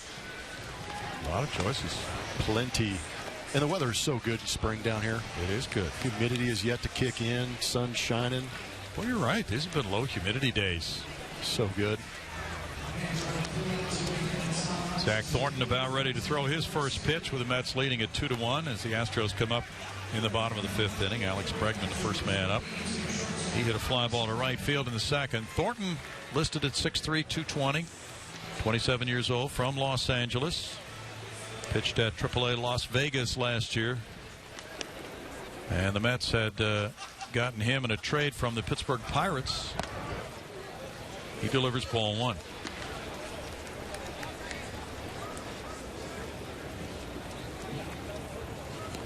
Well, a lot of people will be looking at the numbers of Alex Bregman again this year. His first full year in pro ball. He bounces this one just wide of third base. See how things go for the young shortstop. He certainly has gotten rave reviews so far. Just 21 years old. He was born in Albuquerque. Last year, after he signed, being the second player drafted in 2015, he played for Quad Cities and Lancaster. And most people would project him to be at Corpus Christi this season. That decision, of course, isn't typically made until the last few days of spring training on where different players are assigned to which minor league clubs. Gets underneath the breaking pitch, fouls it back, but the reports are extremely strong on him. Baseball Prospectus ranks him overall with a 60 number. That's on a 20 to 80 scouting scale.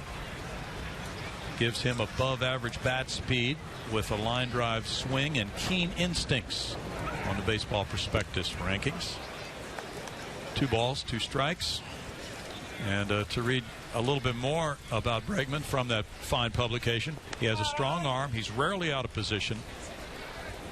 And he has no below average tools. It's a pretty good scouting report. Yeah. I think what they said was he was one of the safest picks.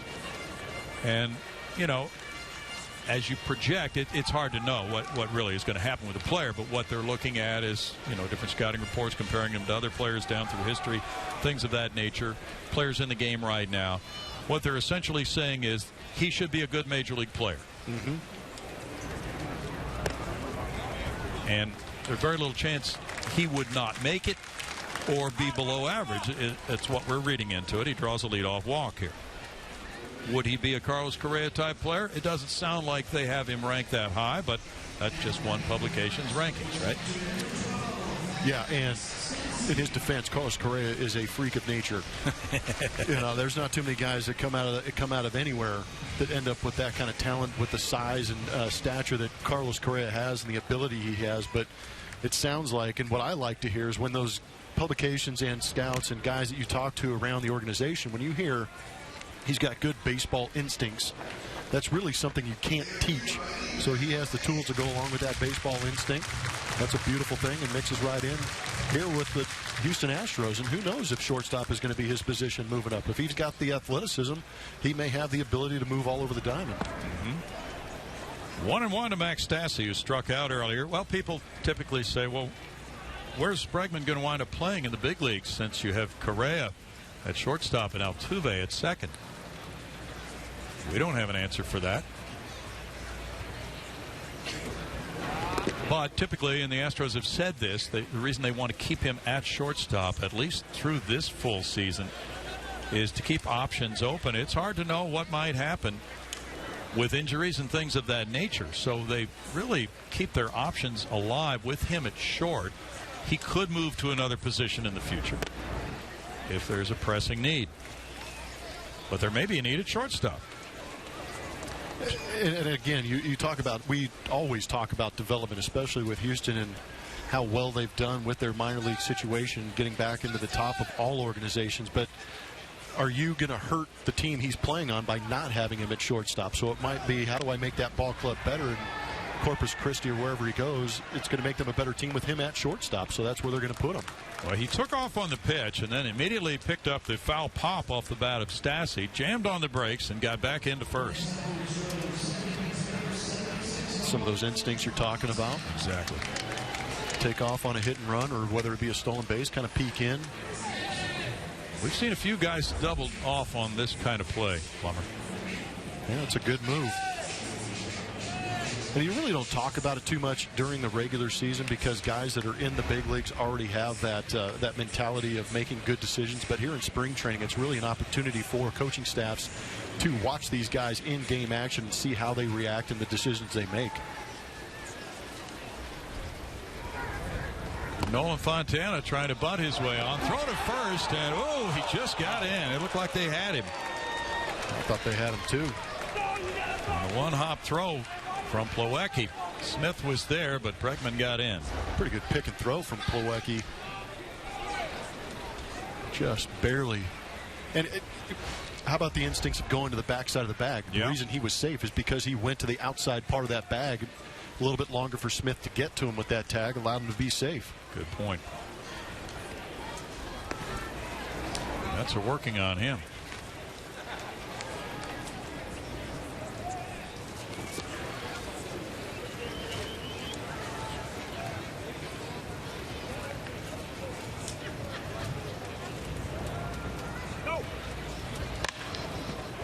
Montana hits one foul. No balls, 2 strikes. Adam Everett, who's one of the Astros coaches in the system, has spoken highly of Nolan Fontana down through the last few years. Adam works for the infielders. Good guy to work with if you're going to try and pick it. Adam can definitely do that throughout the years he played. No doubt.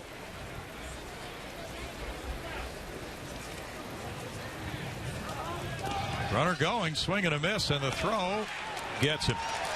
So this time, the Mets are successful in getting Bregman.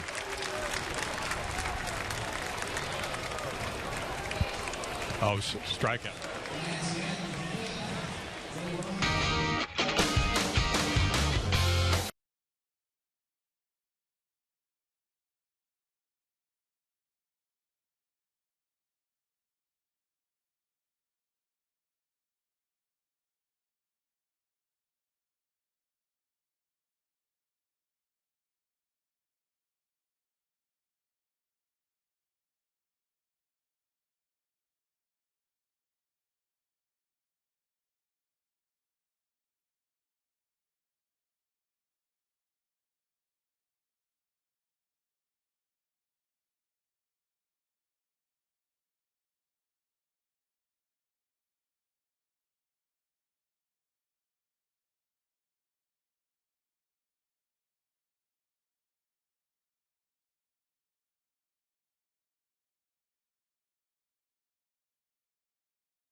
To Kissimmee, 2-1 Mets over the Astros top 6.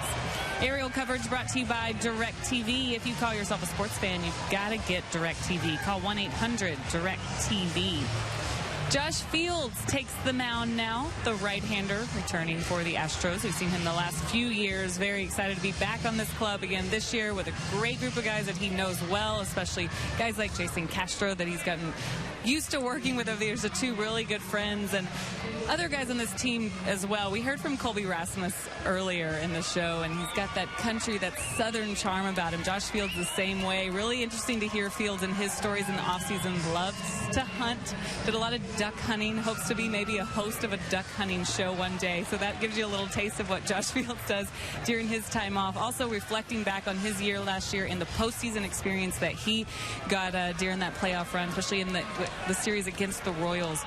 Saying he learned a ton about stuff. There is absolutely nothing that can prepare you for the playoff atmosphere. So having that under his belt, he feels confident going forward, Ronnie. He could be part of Duck Dynasty, Julia. With all that hair. Yeah. Yes. Ball 1 from Josh Fields as the Mets come up in the 6th inning. Josh gives the Astros that power arm, usually coming in around the 6th or 7th inning. That's been the pecking order in that bullpen. Not sure how it'll unfold for this year. 2 balls and no strikes. Yuri Perez is in the game in right field for the Astros. Yeah, that's really the part of the bullpen you don't talk about because you're so concerned about Giles or Gregerson being your closer, but it actually pushes everybody 1 slot back. But again, I think A.J. Hinch has got himself an interesting situation late in games, and he can play true matchups if he wants to with the choices that he has out there. Always hearing about high leverage situations now with all the analytics out there. If there's a combination of guys coming to the plate in the 8th inning in a 3-4-5 manner, do you bring in a Giles to bring that heat against that middle part of the lineup, or do you bring Gregerson, who does a better job of working the ABs and getting ground balls? 3-1 for Fields. That's in the air, and A.J. Reed gets underneath it. 1 out for Josh.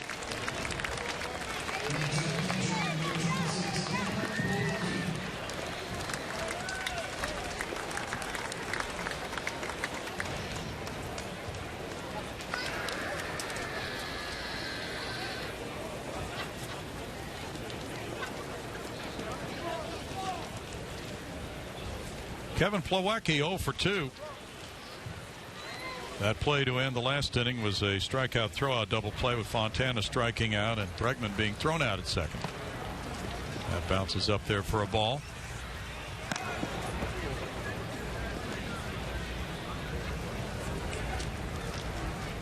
It was kind of fun for us to bounce around on the other diamonds. You saw the shot of the entire complex from the DirecTV blimp earlier today, and there were workouts on all those diamonds with the players being split into different groups. That one's tagged toward the left field fence, and Fisher will play it. Plawecki in with a 1-out double. There you get a look at the picture, and fans can go over there and see the early workouts sometimes before they watch the ball game. A lot of dreams made and broken out there on those backfields. Oh, yeah. It's an excellent point. Well, that's a lot of hard work that's being done before these games ever get started. You were talking about yesterday the fact that you would go to bed as a player about 9 o'clock at night. You were so worn out. I was gassed. No, I was one of those guys that would show up early at about 7:30, mostly because my swing was trying to find itself, or I was trying to find it. So I'd wake up early and go down to the cages with whatever hitting coach I could convince to go down there to work with me and hit for a while before getting on the fields. And I also abused Stretch Suba many a time here at Kissimmee on that field just beyond the left field fence. Come out of those games early, get out there and just beg him to throw me bucket after bucket of batting practice. Much appreciated. Yeah, he was machine-like in his ability to throw. He was incredible. He could bring it, too. You know, if you were hitting off Stretch Suba, you were locked in and ready to go.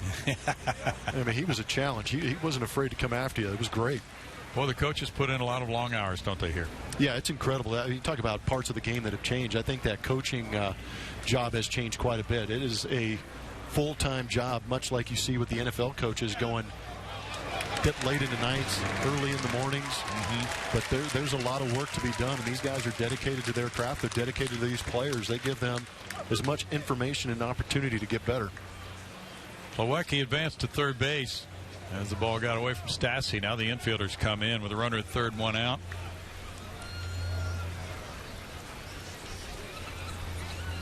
The work continues. Never stops, especially when you've got that many eyes on you at once. A.J. Hinch had his usual media session today before the game and talked about some of the nuances that his hitters are working on. Jose Altuve in particular is working on his stride. Feeling was that maybe his stride took him a little bit toward home plate instead of toward the pitcher. So the footwork has been a concentrated effort of Altuve this spring. Jason Castro trying to get his hands in a little bit different position to hit, and so on down the line. There are different projects for different hitters, and this is the time that they can get all that extra work you talked about and refine something that they can take into the season. Yeah, and it's all part of that process. You make the adjustment in the cages early in camp, and then you start the games, and you try and bring that into the games, and it takes time for that work to be effective. And that's the beauty in some of these early spring training games. You can try it for a couple ABs, then go on the backfield, try and reinforce it. And hopefully by mid-spring training it clicks and you lock it in and become a little more consistent with it. Campbell draws the walk. Runners at first and third now. Dave Hudgens, the hitting coach, was talking also about working with the different players and how that work is going. It's ongoing. It's been happening He said Jason Castro has been hitting at Minute Maid Park all winter. He's still working on the same things now, so it's just a matter of getting things ingrained to try to get him back to the form he had in that All-Star season of 2013. That'd be like a free agent pickup if you could get Jason Castro's bat going in this lineup. It would. Dilson Herrera with the RBI triple earlier as strike one. Well, there are a lot of stories in any team's spring training camp. And they go far beyond the numbers that you might be seeing in a box score. We look at players and kind of compare to where they were physically a year ago. So-and-so's gained 15, 20 pounds, and so-and-so's lost 15 or 20 pounds, things of that nature. One player played winter ball, another guy rested. Just a million different stories.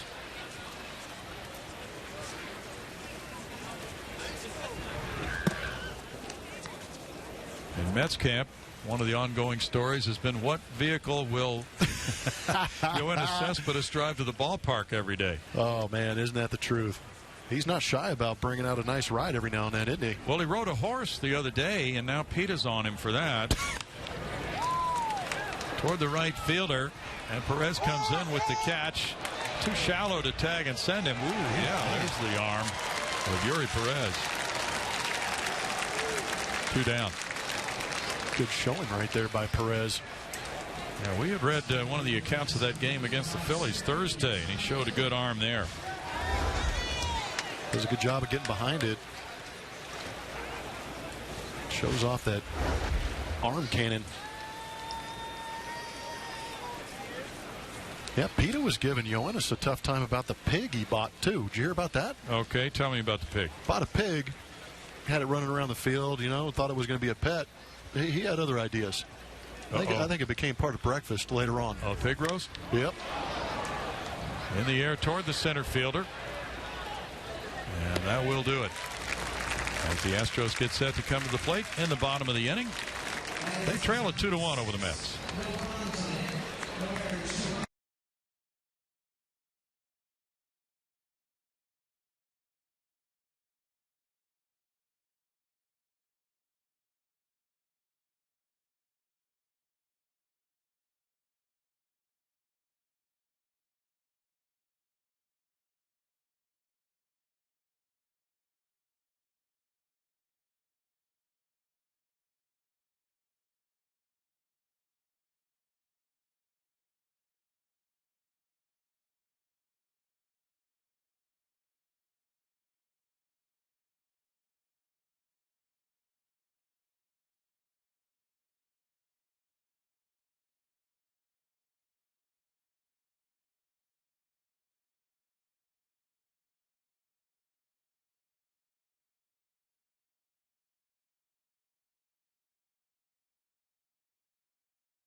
Team Dallas Keuchel and the Houston Astros against Alex Rodriguez and the New York Yankees. Less than a month away. We hope you'll join us from New York in that big ballpark, Yankee Stadium. It's the Astros and the Yankees. Rematch of last year's AL wildcard matchup. Baseball is back Monday, April 4th, and it begins at 11:30 a.m. with Astros pregame presented by Toyota. The fight at first base involves those players, Jeff Blum. It's 2-1. The Mets lead the Astros right here. But looking at those contenders at first base, of course, John Singleton comes into camp. The Astros have made it clear that he has a leg up on the other contenders by virtue of his previous major league time and a good season last year at AAA. He's played in 114 games the last 2 seasons in the majors, has not hit for an average. He has shown some power, but Tyler White is very much in the mix, had a good winter ball campaign at the Dominican. Preston Tucker now has been taking some ground balls at first base. He's primarily been an outfielder. A.J. Reed is in there as well, and I think you need not overlook Mr. Matt Duffy. I think Matt Duffy is in that mix very much as well. No, I agree. He can go corner to corner playing both third and first, so that might be an option for them to put him at first base and take up some of those tough left-handed matchups because he is that right-handed hitter. And you can look at You know, looking at John Singleton's numbers, yeah, you can look at it and say, yes, he has major league experience, which may give him a leg up. But at the same time, what he's done in the big leagues may detract from that leg up because the numbers have not been that great. The power, 14 home runs, is always nice. But the ability to put that ball in play and cut down on the punch outs and take advantage of that big, long swing he hasn't really happened in the major league level. And don't forget, Marwin Gonzalez can play a little bit of first base if you need him to. Well, that's another point that needed to be made. Good thing you made it. As Yuri Perez leads it off, he took over in right field for George Springer, who had a double and a walk. And Lugo, the right-hander for the Mets, bounces that one. 1 ball, 1 strike. The Astros used to have an infielder, as you know, Julio Lugo.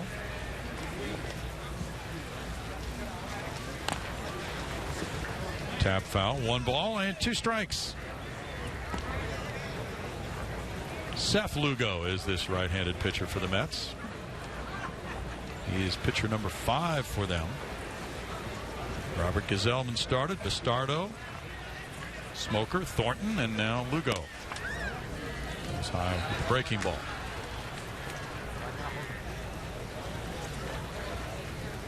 Jose Altuve is in the on-deck circle.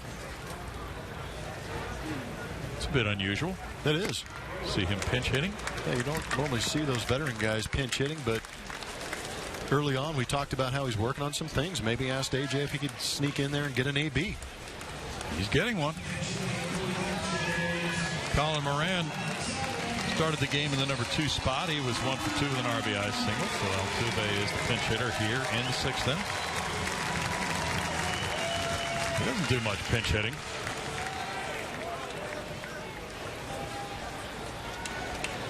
Altuve is 1 for 3. That hit a double, and he has an RBI this spring. In tight for ball 1. We mentioned a moment ago what he's been working on, in particular that stride after a .313 season. And the home run totals up to 15, the highest for him in a major league season. But the feeling was, and Dave Hudgens talked about this with Jose. Jose is trying to perfect that front foot, not moving toward home plate, because that gets him locked into a bad position when he does that, rather than striding toward the pitcher. Well, normally when that stride foot goes towards home plate, you close off that front side, and the only way to clear room for your hands to come through in that swing is by having that front shoulder and elbow fly open, and that really creates a bit of a drag on your barrel getting through the zone. But it's kind of interesting that Jose Altuve, if he felt that was a kink in his swing, still hit .313. But it's also a credit to him as a player, constantly working to get better every year, even though he's putting up some great numbers every year. Well, he had 200 hits last year, 225 the year before. He has 830 hits for his first 5 years in the major leagues. That's tops on the Astros all-time list. Pretty good trajectory. Yes, it is. That's more than Pete Rose had when Pete was 25 years old, as Jose is now. That one goes foul. He's off to a Hall of Fame start to his career. A .305 career batting average. Gosh, to be able to rack up that many hits. I mean, just it's astonishing just to think of what Pete Rose did. 200 hits for 20-plus years. Yeah. Looked at Ty Cobb also early in his career. Back to the third baseman. And it's out number 2. Ty Cobb had more hits than Altuve does at age 25, but Ty Cobb got called up to the big leagues when he was 19. So Ty Cobb, the first 2 seasons, didn't have many at-bats at all. So if you take it for the first 5 major league seasons, Altuve has more hits than Ty Cobb at that point. It's pretty incredible going that far back in history. Yeah, he has blazed a very nice trail early, along with the all-time greats.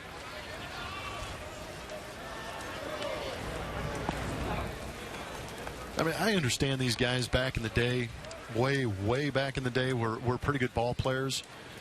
There's really no way to quantify how they would compete at this level. But if you just look at technology and equipment, would Ty Cobb have had that many hits with a defense that had a little bit bigger glove, a little bit more range? better fielding conditions. That's a point. Facing a guy throwing 100 miles an hour every day. Yeah. Derek Fisher, the batter. Fisher 0 for 2 in spring training this year.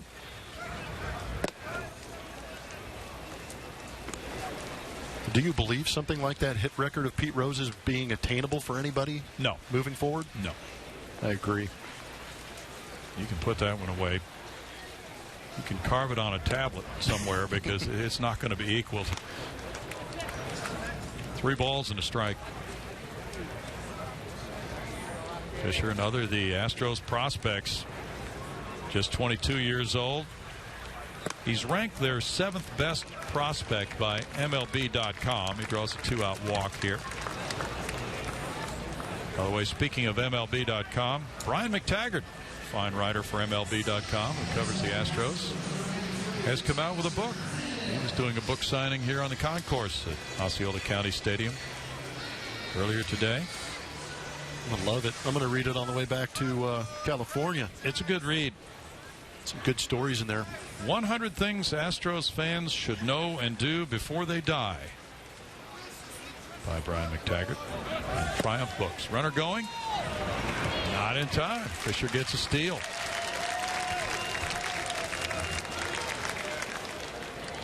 We're not sure who the batter is. He's wearing number 93, but he's not on any of our rosters. Love to be able to identify him for you, but we simply don't know who he is. Here's that guy. That's too bad. One year we just made up names for some of the Cardinal players on St. Patrick's Day when they came over for a trip because they had about 3 or 4 guys who weren't on anybody's roster. So it was St. Patrick's Day, and we just gave them all Irish names. Sounds good enough for me. Good day to do it. Oh, it's Teoscar Hernandez. There we go. Okay. Well, we got somebody on the inside helping us out. Julia helped with that. Thank goodness. He came from that special minor league camp we talked about.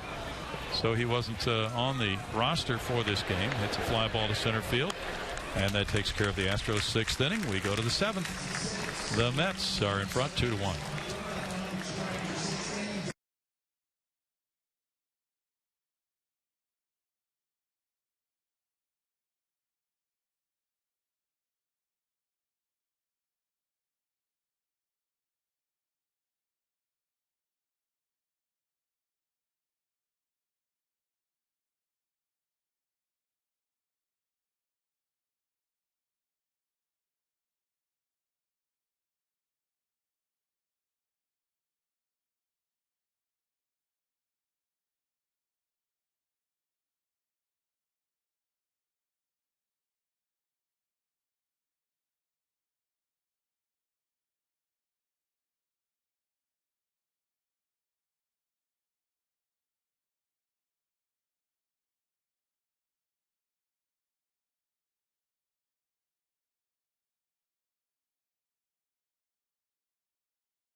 Here in Kissimmee between the Mets and Astros. Mets leading 2-1 over Houston. Single game tickets for the 2016 Astros season go on sale Monday, March 7th. Get your tickets to see incredible games such as the Astros home opener versus the Royals and matchups against the Cubs, Yankees, Red Sox, and Rangers. For more information, visit Astros.com or call 1-877-9-ASTROS.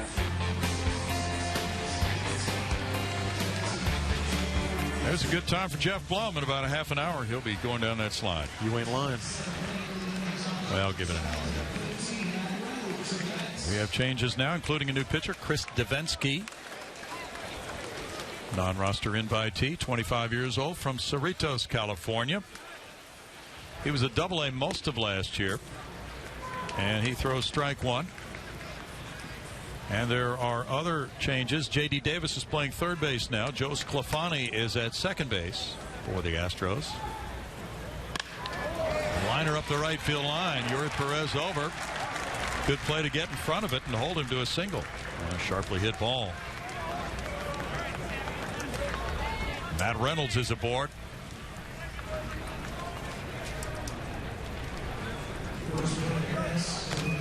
Yeah, Davinsky at Corpus Christi was 7-4 with a 3.01 ERA. Had a couple of saves. Solid season. And then he was called up during the AAA championship game to make an appearance. So that was odd that he got a promotion for the postseason to Fresno without having played there at all during the regular season. Stefan Sabol is the batter. Thank you, Mr. Blum. Doing what I can. You're a team player. Yes. And Julia, too, with the Teoscar Hernandez. Takes a village. Identification. Yeah, for a spring training game, it does, doesn't it? 0-2. Yeah, that's pretty odd that Davinsky finished the season at Corpus Christi, where he was an all-star, and then second in the league in ERA, and came up for the postseason, made 4 appearances and 1 start for the Grizzlies, and he started that AAA championship game. How about that? Pretty nice thrill. And then he was named the MVP of that game after 7 scoreless innings, allowing 2 hits and striking out 9. Good grief. He may be flying under the radar screen for some, but that was a heck of a year for this 25-year-old right-hander. Runner goes, and it's fouled. Davinsky was drafted by the White Sox in 2011, and the Astros got him in the Brett Myers trade back in July of 2012. Went to Cal State Fullerton. Fine baseball school. Go Titans.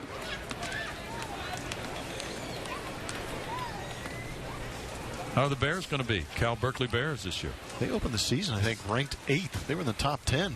They've actually got a series, I believe, going on this weekend in Austin against UT.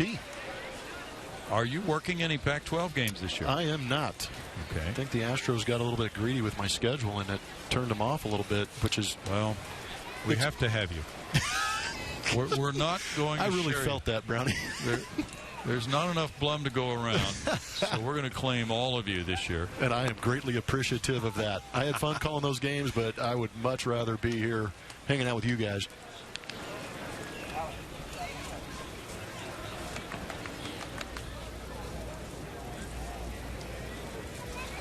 But I still keep track of those games. Yeah. Sure. Foul ball keeps the count of 1-2. So you'll be taking off for home now, and you're coming back. Tyler Heineman is the catcher. Yeah, I'll leave tonight, get back to California, but I'll be back here the end of spring training to call, I believe, 1 or 2 of the last games here in spring. Okay. Before the team heads to Mexico for those exhibition games. Yeah. And Alan Ashby's coming this way. Runner going, swing and a miss. Heineman's throw, not in time. Joe West, the umpire, at second. Looks like he's lost some pounds this year. There's your transportation to the airport right there, Blummer. I like it. Little bullet boat, get me there. I hope I don't have to row that thing myself. Might take you back to Australian days. Yeah. Scene like that. Sclafani with the tag, but there's the steal.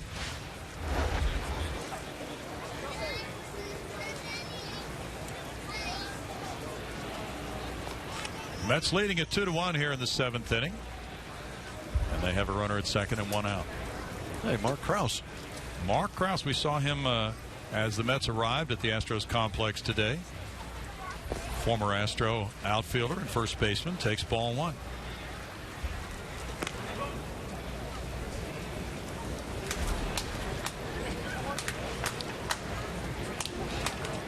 Mark's from Northern Ohio. It was so much fun. Julia got to know his family, and I believe interviewed them in Cleveland when you guys were there. That's right. A couple years ago. But yeah, that's we've had so many opportunities as the Astros have worked a lot of young players through the system to see those happy stories about guys making their big league debuts.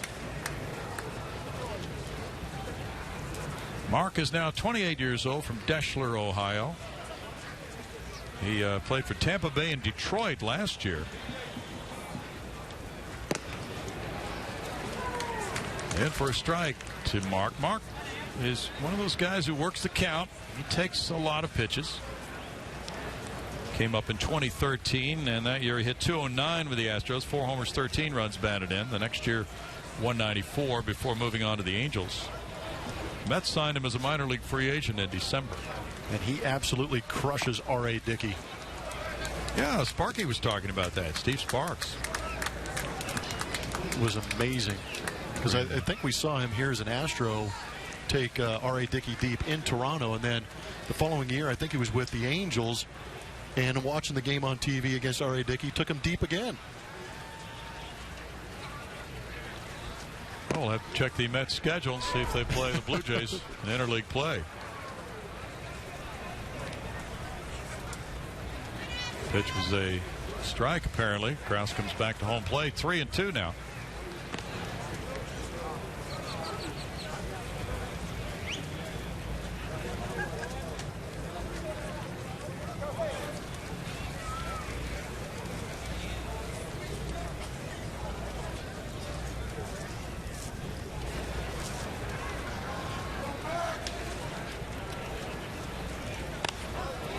And fouled away by Mark Krause. Funny how players get chances with different organizations if things don't work out with one organization. And sometimes it's the third, fourth time around that something clicks and a guy will cement a position on a big league roster for years to come after that. I think the best story about that is Jose Bautista up there in Toronto. Oh, that's a great story. He bounced around for a long time. Always had the talent. Just couldn't put it together until he got up in there into Toronto and figured out that leg kick, got that swing dialed in, and absolutely has been crushing the ball ever since. Certainly has been. There was a story circulating a few days ago about Bautista presenting a figure to the Blue Jays that it would take to sign him on a multi-year extension, and that was going to be it. No negotiations. Because that's how baseball works. So he may be out there next winter. Could you imagine? That would be a quality pickup. Oh, you know it. But just think about the urgency that would add to the Blue Jays' cause this year. Apparently now they're trying to sign Edwin Encarnacion to a multi-year deal, according to reports. It's another guy that kind of was trying to find himself out of the Cincinnati organization, got there north of the border, and started crushing the baseball. True. Krause puts one in the air to left center field. Oscar Fernandez with the catch. Here's the tag. Reynolds headed for third, and he makes it on out number 2. And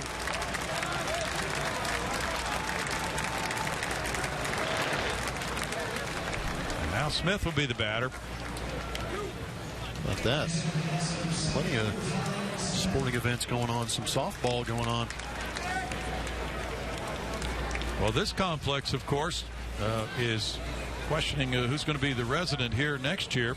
Maybe no major league team once the Astros leave Kissimmee and head for West Palm, ballpark of the Palm Beaches. But yeah, there are softball plans and things of that nature. Ball 1 to Smith. Might have been Orbit's head that got in the way of that shot that we had of the softball field.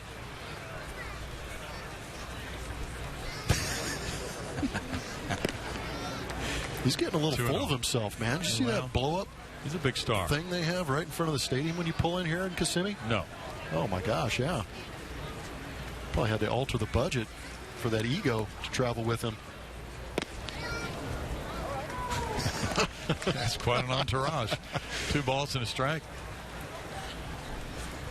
He is entertaining, to say the least. Yeah. He's great. One of the best. We think he's the best. Swing and a miss there, and that takes the count to 2-2 on Dominic Smith.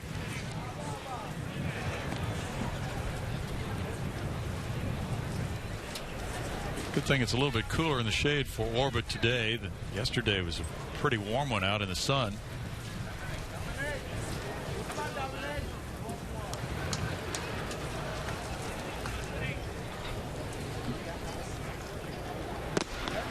Now 3 balls, 2 strikes. Now when you come back here for that TV game on the 22nd, Mr. Blum, things will be looking a whole lot different than they are right now. Isn't that the truth? Ooh. Fouled away. You know, there will be a lot of roster cuts between now and then. And some of these stories about who is the first baseman and who is the 5th starter and things of that nature will be a lot closer to coming to fruition. And those decisions are going to be closing in on the guys at the top of the ladder.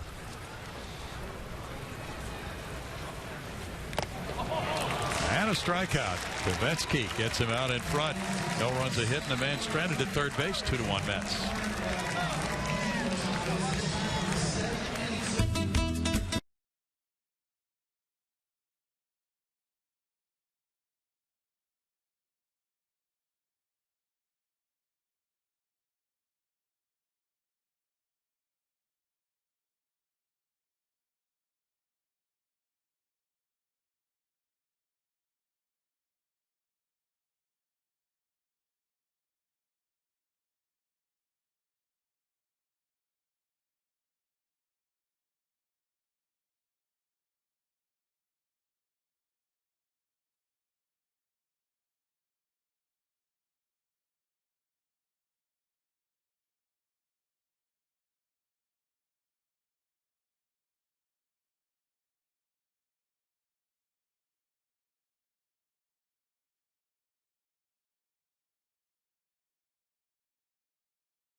Ball game. You see the totals there from Osceola County Stadium in Kissimmee. Fans are taking their 7th inning stretch on a very fine day here in Central Florida. Bill Brown, Jeff Blum, Julia Morales with you today. Alan Ashby will be joining the mix for our games next week. Let's see, Julia, those are on the 8th and 9th. Is that correct? Next week? That's right. Okay. 8th and 9th. A couple of days off. Yeah. What are your plans? Going to Disney? I wish. I need to go visit Mickey. How about Gator World? That's a cool place. Is it Gator World? Gatorland? One of those? Gatorland, yeah. Okay, here's the schedule coming up. As you make your plans, the fans can make theirs. Pirates here tomorrow. That's a split squad day. And now the Astros come up trailing by 1 as Lugo works his 2nd inning. A.J. Reed taking the breaking ball for ball 1. Reed is 0 for 2 today. Astros have been held to just 3 hits in this game. There's been 1 error. That was by the Mets.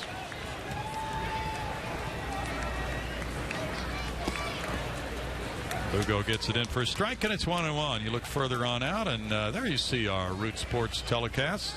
The 8th and 9th with Washington and Atlanta. 11:30 for Astros pregame live on both of those days, and then the ball game is at noon, both the 8th and 9th. So that's what's coming up the next few weeks. 2 balls and a strike. If you're joining us just now, Colin McHugh started this game, worked 2 scoreless innings, giving up 1 hit. That's fouled by Reed. And the count's 2-2. Pat Neshek had a scoreless frame. Tony Sipp worked the 4th. No runs allowed. Ken Giles in his Astros spring debut in 1 inning allowed 3 hits, 2 runs, 1 walk, no strikeouts. Josh Fields a scoreless inning. Chris Stevensky has worked the top of the 7th here, didn't give up a run. That's strike 3 call on A.J. Reed. 2nd strikeout for the right-hander Lugo. I think A.J. Reed got caught looking for something a little bit different right here. Didn't break, just stayed with that heater on the outside corner. Might have been questionable, but here in the big leagues, you got a big number. The zone gets a little bit bigger also. But I thought that 2-1 count for me was the pitch he was going to try and drive. Just missed it and fouled it off, but some tough early ABs for first baseman for the Houston Astros. Yep.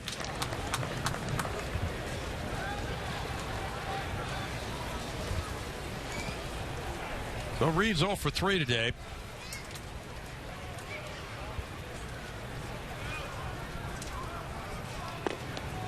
That pitch down and in for a ball, and it's 1 ball, 1 strike.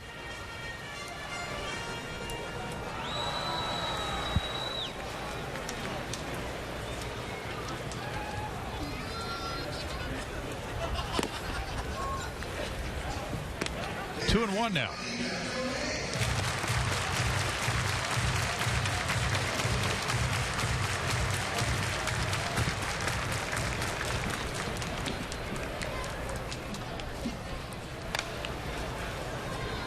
Foul ball makes it 2-2.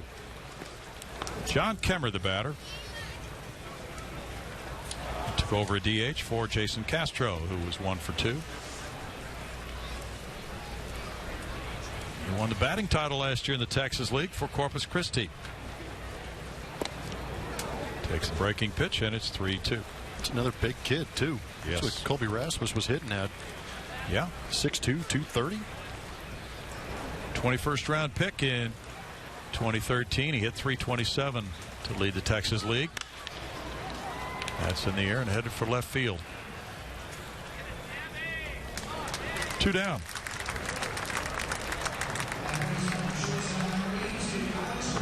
Now Alex Bregman. Bregman's 0 for 1 with a walk today.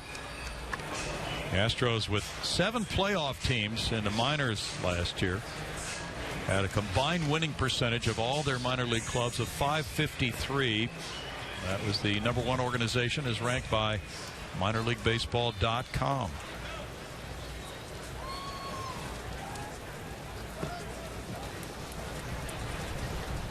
Bregman takes ball 1. Jane Hansen, by the way, has written another of her publications about the Astros minor league system. She does an excellent job following the Astros minor leaguers. Foul back, and it's a 1 ball, 1 strike count.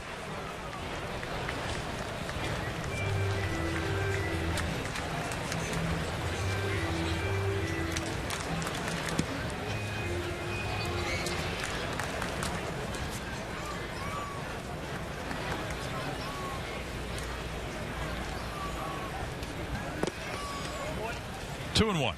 Today's game not nearly as electric as yesterday's game. Astros came out swinging the bats yesterday. Yes, they did. Valbuena with a big bomb. Marwin Gonzalez.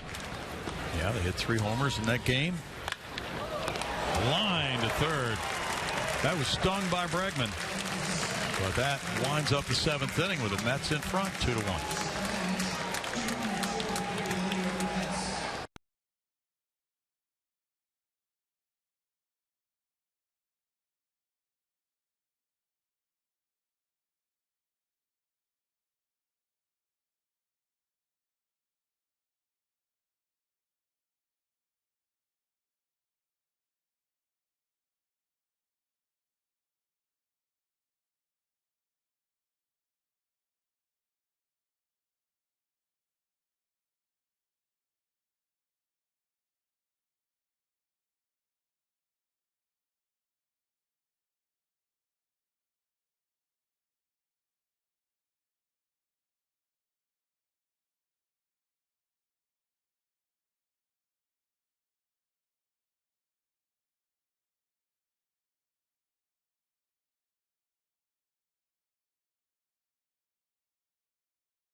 Leading the Astros 2-1 as we head to the 8th. MLB.TV Premium, everything you have come to expect and more. New low price for 2016. Watch every out-of-market game of all 30 teams live in true HD on over 400 supported devices. Blackout and other restrictions apply. Visit MLB.TV for details. Brownie. Thanks, Julia. And also you get an assist for identifying Mott Hyde, the new shortstop in the game. That's 2 today. Yeah. Oh, tooting your own horn again, huh? Well, she deserves it. She has access to information we don't have. And she's rubbing it in, too. So Mott Hyde, number 91 at shortstop there. And we've had, of course, wholesale changes throughout the day, as you would expect early in spring training. New first baseman as well is Tyler White. We go to the 8th inning, and Davinsky's out for his 2nd inning of work. And he throws strike 1.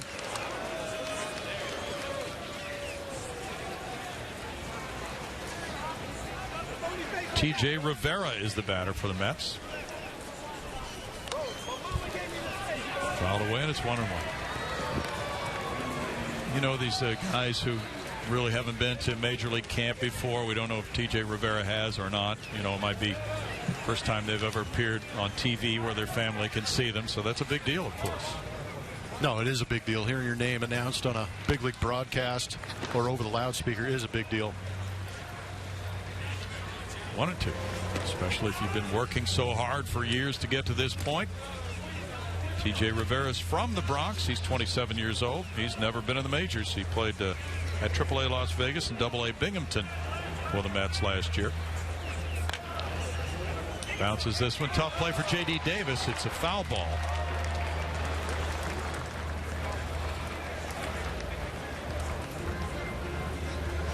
That is a tough play. Late in the game, infield's chewed up a little bit, maybe dried out.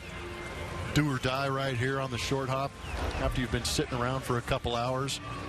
And the way the Astros have their third baseman play, they always have them playing off the line, trying to take away that base hit. So it's a little bit tougher to create a good angle to make that pickup down the third base line, but luckily it was foul.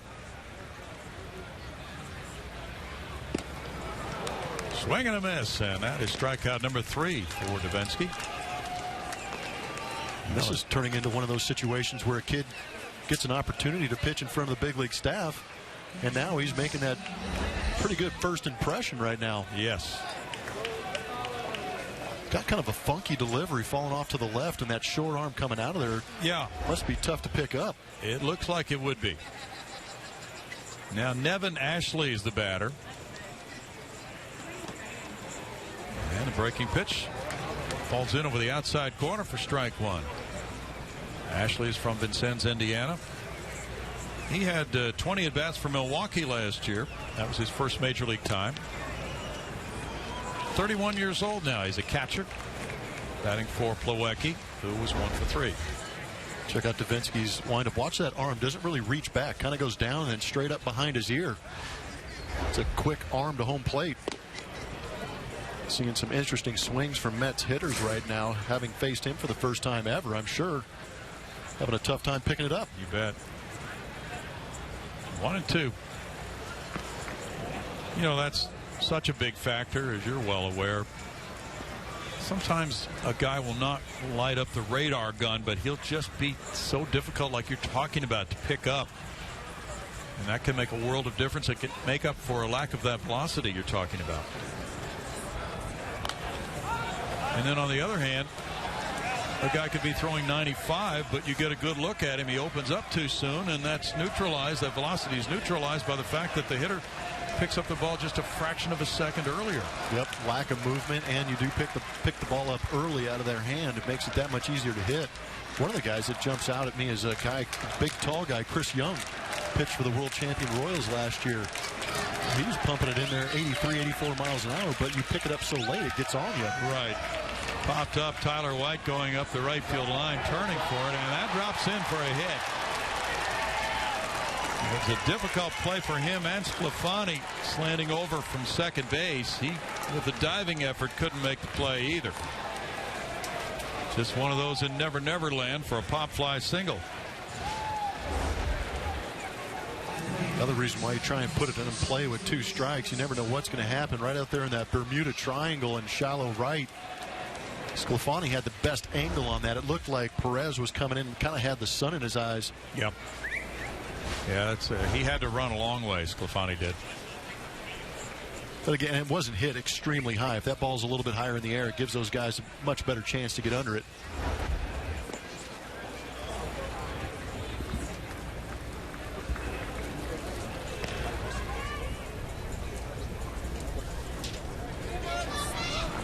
Travis Tyron is the batter.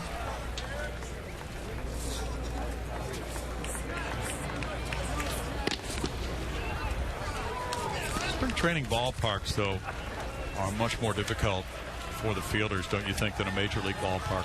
Yeah. Yeah, no doubt. And that's in Arizona or here in Florida. By the end of these ball games, they're a little beat up. You don't have a second deck on the stadium, which helps you with the background for the ball coming off the bat if it's a fly ball. Mm-hmm. You usually have, you have day games, many more day games than you would play during the course of a regular season, and the sun can be a problem. The wind is usually whipping around. And I guess you could speak to this, but is there a familiarity aspect of playing with the same first baseman, the same right fielder, getting to know their range when you're playing second base, that kind of thing, as opposed to being unfamiliar with guys in spring training? Is that anything? No, there really is. And we don't watch enough minor league baseball to understand if they're doing the same amount of shifting in the minor leagues as they do in the big league level. And now these younger guys are playing with the big league coaching staff that is putting them maybe out of normal position than they're used to. So there's going to be some different angles being chosen when they go after a baseball. Another good pitch. Davinsky showing a good arm and the ability to throw strikes right now to get guys out. But yeah, and then there's also the lack of knowledge, having not played with these guys on a regular basis and realizing their range and their ability. Right. Danny Munoz, the batter now.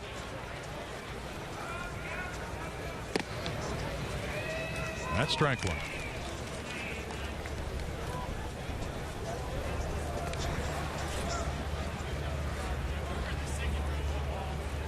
Davinsky's pitcher number 5 for Houston.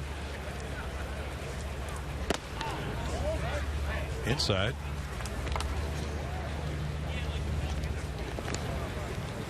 It's been tough around the Mets camp. They lost a beloved member of their media relations department, 44-year-old Shannon Ford, after a long battle with breast cancer. Very somber day for them. That's out number 3. They move to the bottom of the 8th inning, and it's 2-1 Mets. For the doubters.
Three. Houston trying to turn this game around in the bottom of the 8th inning from Osceola County Stadium.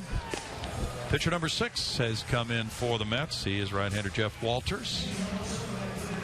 Astros get ready to try to do something against Jeff Walters in the bottom of the 8th. It's like Tony Kemp is getting loose. He has a helmet on as the Astros come up. Tyler Heineman will be leading it off here in the bottom of the 8th inning. He's doing the catching now. And Joe Sclafani is in the on-deck circle as the Astros try to rally against the Mets relievers.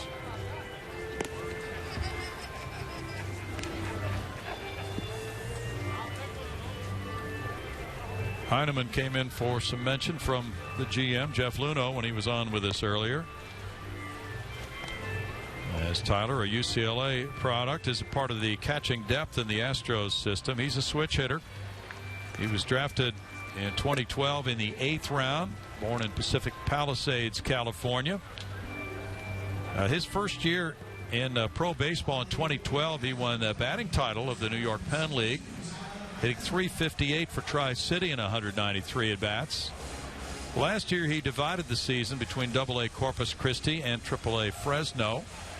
He hit .318 at Corpus and .271 at Fresno. Tyler's 24 years old.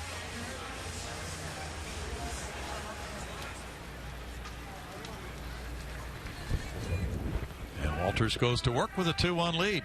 Sclafani on deck. Upstairs for ball 1. Max Stassi was the starting catcher for the Astros. He went 0 for 2. Jason Castro started at DH today. He has not yet caught. 2-0, but you know, Dallas Keuchel's coming along slower, as well as Lance McCullers. So I think it's an intelligent approach A.J. Hinch is taking with these players who have been his gamers, the guys who have really overextended themselves last year, to give them a little more time before they go out there in a game this year. Yeah, that's actually a really interesting point, is that they did play well into October, so that adds a little more wear and tear. Give those guys a break to get back into game shape. Did you notice the difference when you had been to postseason? Yeah. Oh yeah, the offseason, it really didn't seem like an offseason, to be honest with you. Just about the time you understand what actually happened during that postseason run that you had, it was time to get ready again for the season coming up.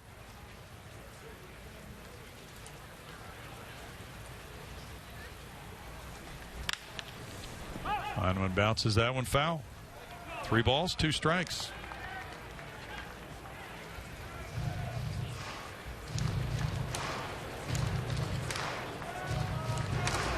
Well, for the Mets, Terry Collins told me today that David Wright, his third baseman, probably would not play in a game for about 10 more days.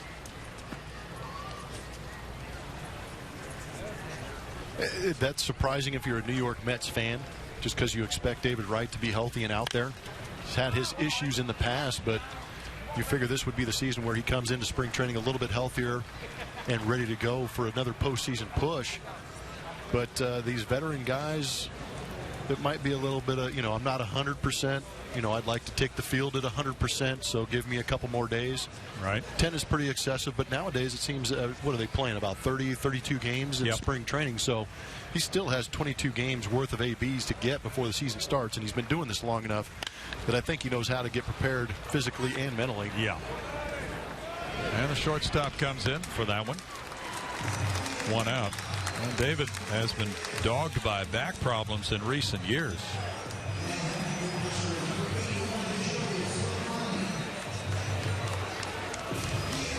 Can't hold Captain America down for long. No. Well, what a great Met he's been down through the years. Just checking on his stats. .298 batting average, shooting 135 homers, 956 runs batted in for David Wright, who broke in 2004. Well, think about where he's been hitting those home runs. If he'd been playing anywhere other than Shea Stadium and then the original dimensions on Citi Field, some big ballparks he's driving out of. Yes. Joe Sclafani takes, and there's ball 1 to him.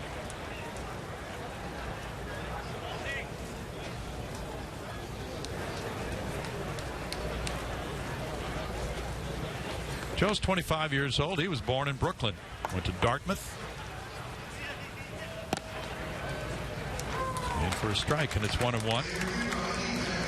Joe last year had just a little time at AA Corpus Christi, but at Fresno most of the season. He hit 300 in 220 at-bats. 14th round draft choice in 2012. He's a switch hitter.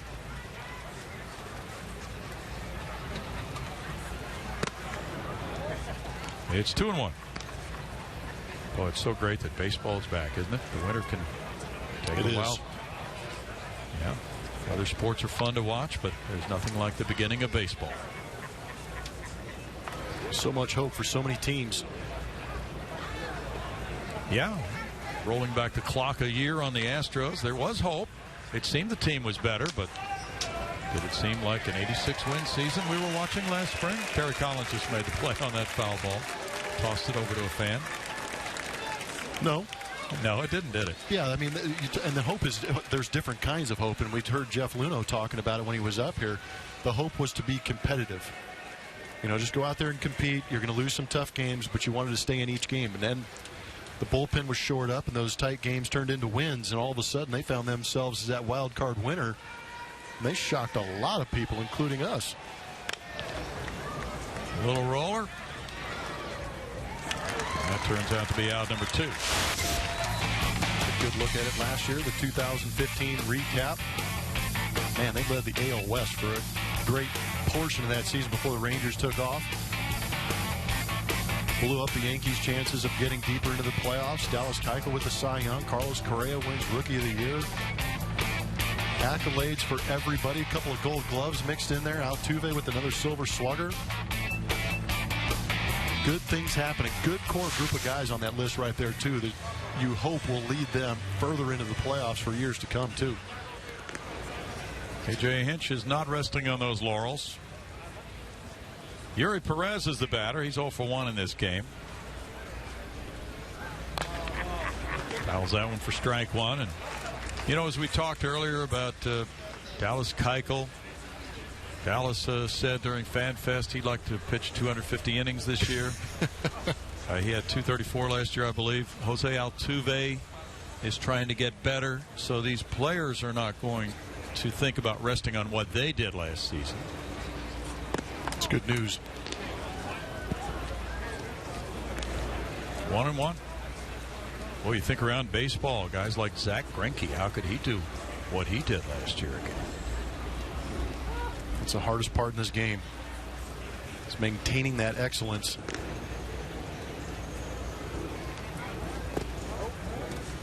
Two balls and a strike.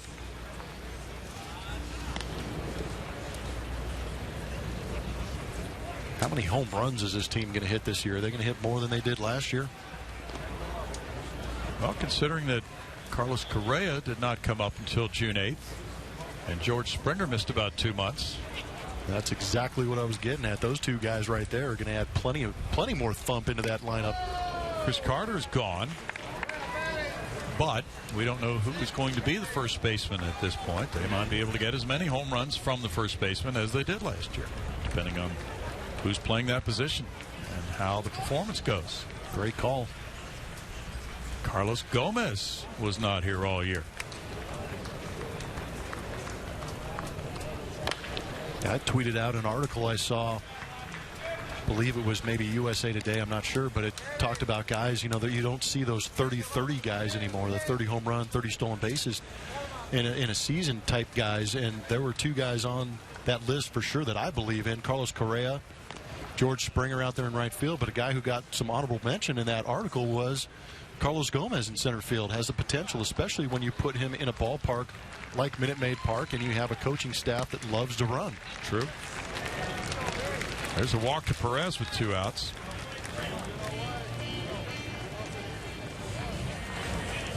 J.D. Davis comes up. Will be his first trip to the plate in this game. Jose Altuve pinch hit for Colin Moran last time around in this spot in the lineup.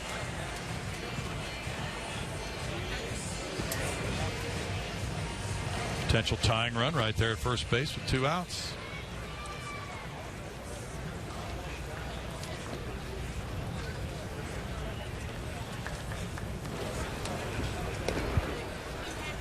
And the throw goes over. Mets apparently think the Astros may be trying to steal a bag here. Still got to play the game. It's tight. Get that runner into scoring position with 2 outs. That's what the Astros are good at, allowing a base hit to score.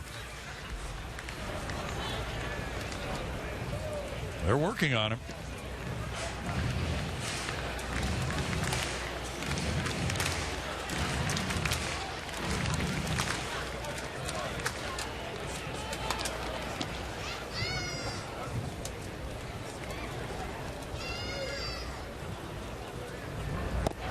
Davis takes it, and there's ball 1 to him. Another small prospect, 6'3", 235. Boy. J.D. Davis. Well, he provided some thump last year for Lancaster. 26 homers, 101 runs batted in. He hit .279 in the Arizona Fall League after the season.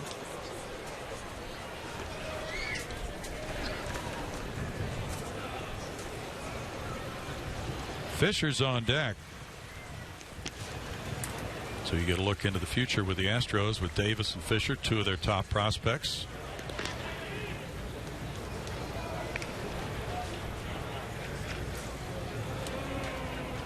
Runner going, and it's fouled.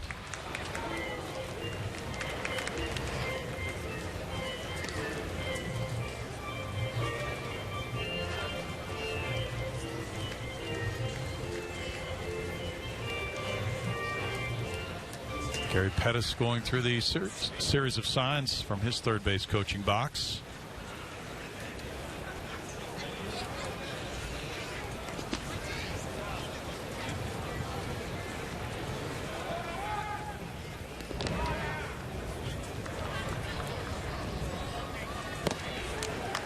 And for a strike, and it's 1-2.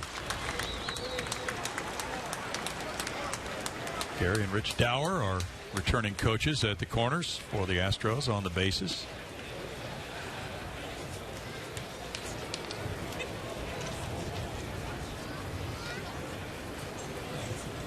Alonzo Powell is the new assistant hitting coach, replacing Alan Zinter, who took the hitting coach job with the San Diego Padres.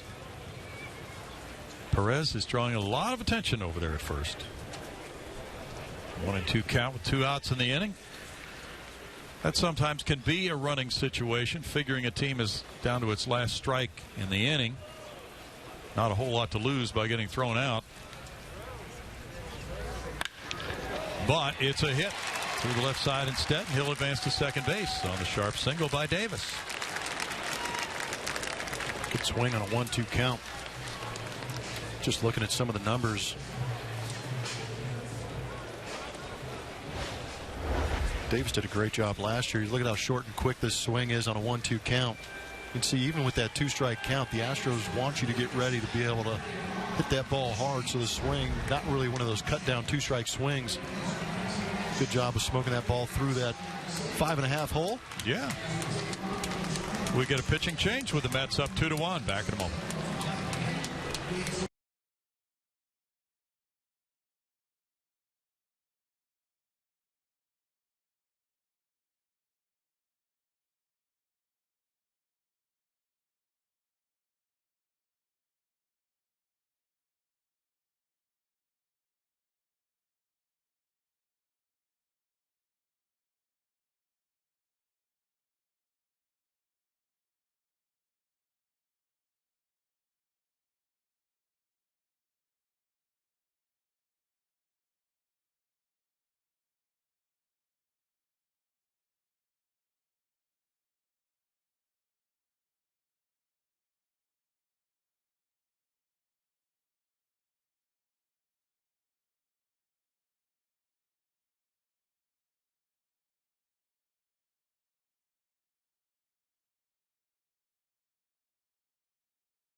Pitching change. It's 2-1 Mets.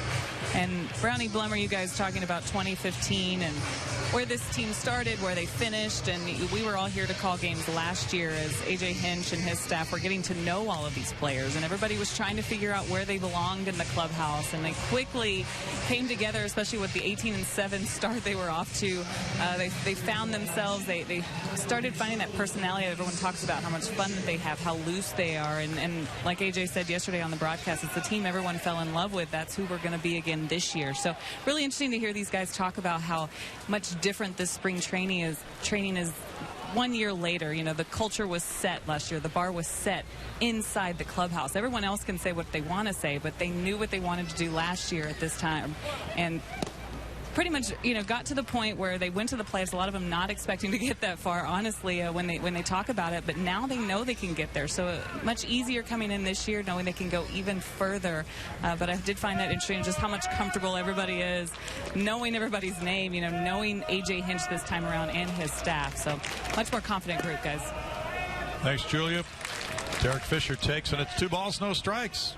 There's at first and second, 2 outs. The pitcher is Hansel Robles. Robles with the Mets last year pitched in 57 games, winning 4, losing 3 with a 3.67 ERA. Had good strikeout numbers, whiffing 61 in 54 innings. And he's been brought in for this confrontation with a 1-run lead. Gets a call there, and it goes to 2-1 on Fisher. Fisher walked and stole a base in the 6th inning. Product of the University of Virginia. He was born in Lebanon, Pennsylvania.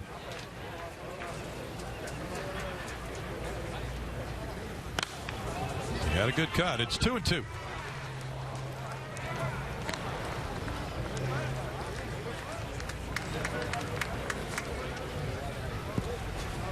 Fisher hit .305 at Quad Cities and then .262 at Lancaster. He had 16 homers there, though, in 344 at-bats with 23 steals for Derek. Boy, would he love to come through with a big hit right here and change the complexion of this 2-1 game. Yeah, make him remember your name. It's one way to do it.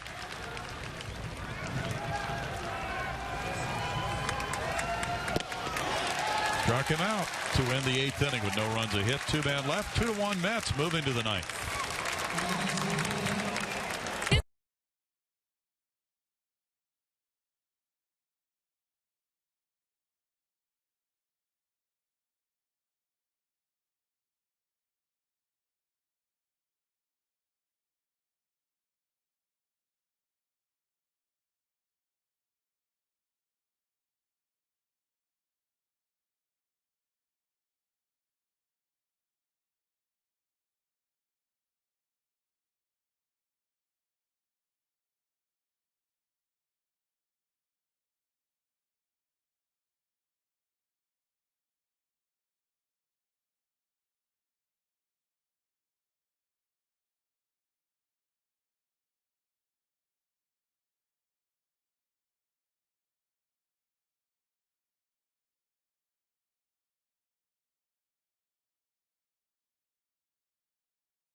The Astros, we go to the 9th inning, and the Astros will have a shot at this one in the bottom of the 9th if Danny Reynolds can do a good job.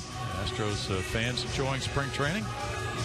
Met that young man before the game. He's got a lot of signatures on the bill of his cap, Plummer. He's rocking the Cody Rasmus moss too, man. Yeah. Big fan, the Astros. Well, maybe he'll see a thrilling comeback win. Danny Reynolds is on the mound now. And Reynolds, who just joined the Astros organization this winter, was claimed off waivers from the Dodgers December 23rd. 24 years old, from Las Vegas. He's entering his 7th professional season. Last year he pitched at Double-A Arkansas 2-3 there with a 4.57 ERA and 10 saves. He struck out 50 and 43 in the third innings. Reports are very good on him, and we have heard that he has a live arm. We're about to find out here in the ninth inning. The Astros have a pretty good track record on picking up waiver claims that produce. Yeah, that's worked out well, hasn't it? Colin McHugh, one of those, started this game and did well today. Will Harris. He's another. Mets fans are hoping for a rally.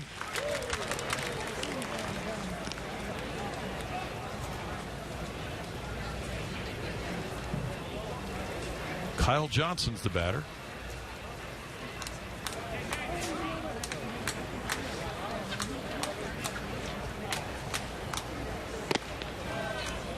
Well, there's a good pitch on the outside, well located with something on it for a 1-2 count for Danny Reynolds. Did a good job setting that one up too by getting the first swinging strike on a fastball on the inside.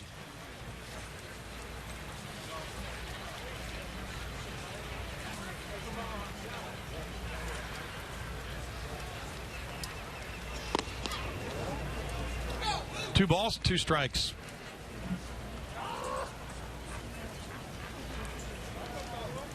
Dodgers claimed Reynolds off waivers from the Angels about 2 weeks before the Astros took him off waivers from the Dodgers. So he probably didn't rush out to buy any Dodger gear right away. If he did, he might have had to give it away to somebody.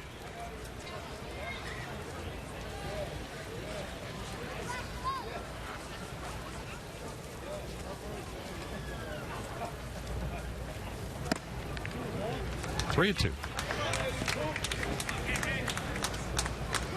Johnson takes a little walk out of the box, and the police will be watching the hitters this year again with those speed up measures in the game. They don't want guys getting too far from that batter's box. Held off the mask of Heineman. Just think it's interesting that, you know, a lot of these guys who are wearing the larger numbers in spring training, having time in the minor leagues where a lot of these rules are being implemented first.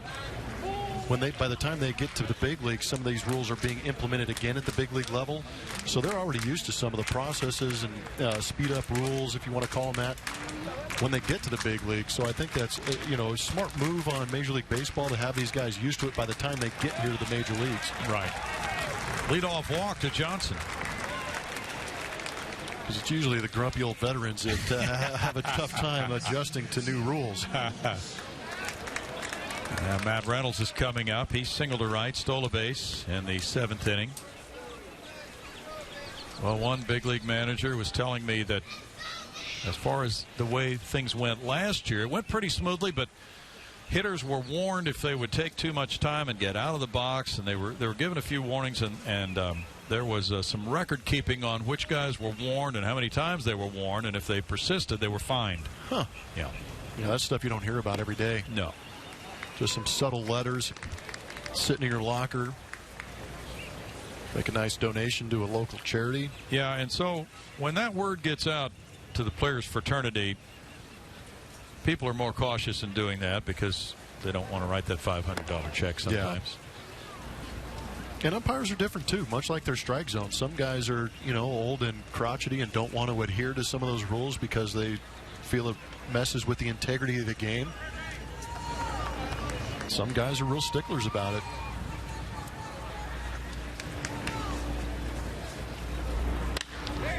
Slapped into right field. There's a play at third base. Yuri Perez with a strong throw, and he doesn't get him. Throw a little bit high. Runners at first and third, nobody out on the single by Reynolds.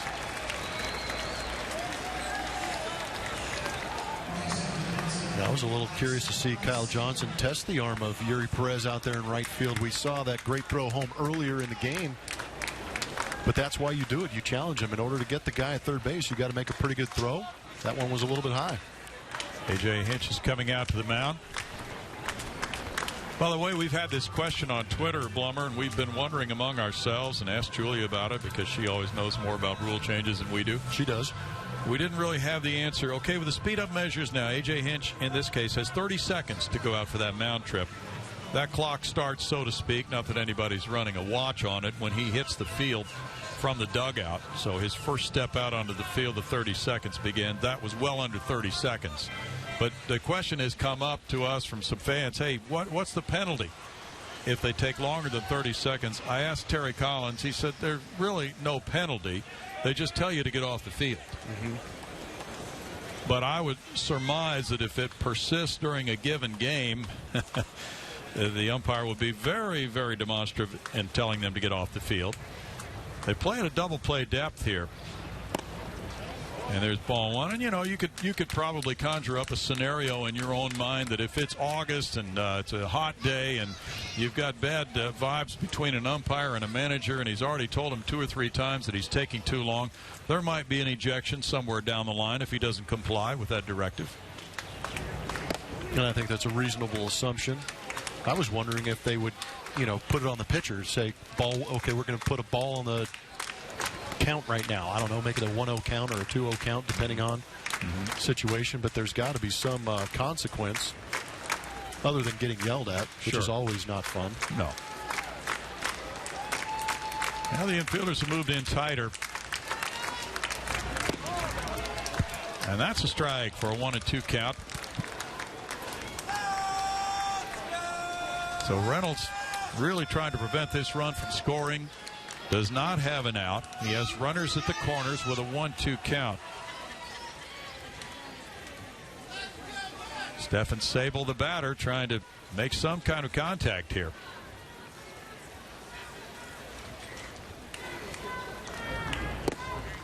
It's 2-2. Hey, you looked at that pseudo double play depth that the Astros are playing right now. We saw it a lot last year with runners at first and third, nobody out. Right now, with the depth they're playing at, their priority is the guy on third base. If they catch a ground ball, their first idea is to check that runner at third. If he's going home, throw him out. If he's not, try and get that lead runner at second base. Not necessarily a double play type situation, unless that ball takes him towards second base, and that's their only play. Perez backing in right field. This should be deep enough to get the runner home. He will fire into second base. It's a sac fly, and it's 3-1 Mets. Sable with the RBI on the fly ball to right. Good AB. See that infield drawn in. Just get something elevated that you can put in the outfield. Quality at bat. Now it's Mark Krause batting.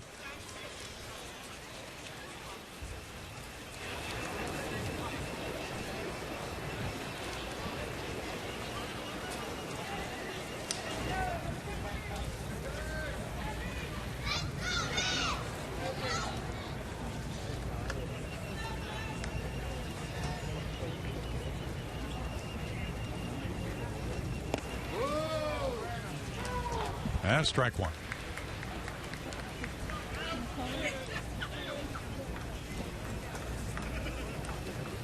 Brent Strom's coaching has really been helpful to a lot of these Astros pitchers in terms of not only that kind of a breaking pitch at the bottom end of the strike zone, but also using the top part of it.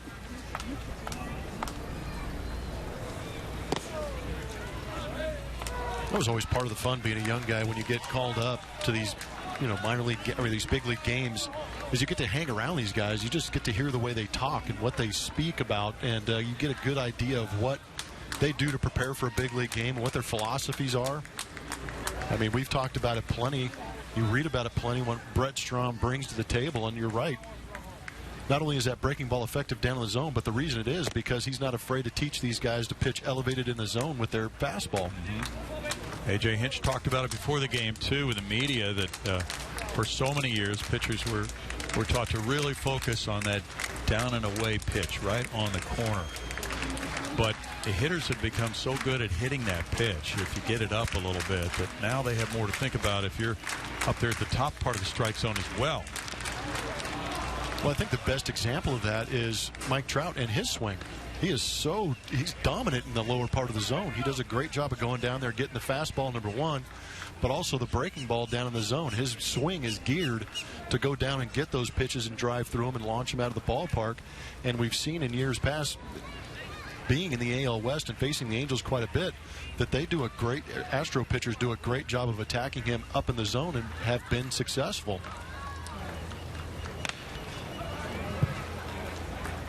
Now, if you're Mike Trout, and that's the approach against you, you can pretty well expect it, but then at that point, maybe, the pitcher goes a little bit lower than the pitch that he hits down around the knees and tries to get him to go fishing there because he's already changed his eye level with a higher pitch, right? Yeah, and that's what pitchers try and do. They completely avoid the middle part of the plate if you're going side to side, so they're trying to work the inside-outside corner. And now what you're seeing what they're doing with Mike Trout is working the top part of the zone and maybe going a little bit further, like you said, with their breaking stuff out of the zone down, because that's a lot of plate coverage to try and get as a big league hitter. You bet it is.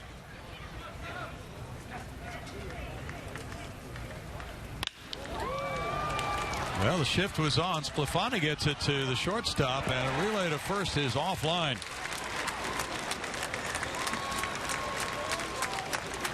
So out number 2 came on the 4-6 force. Krause reaching on the plate.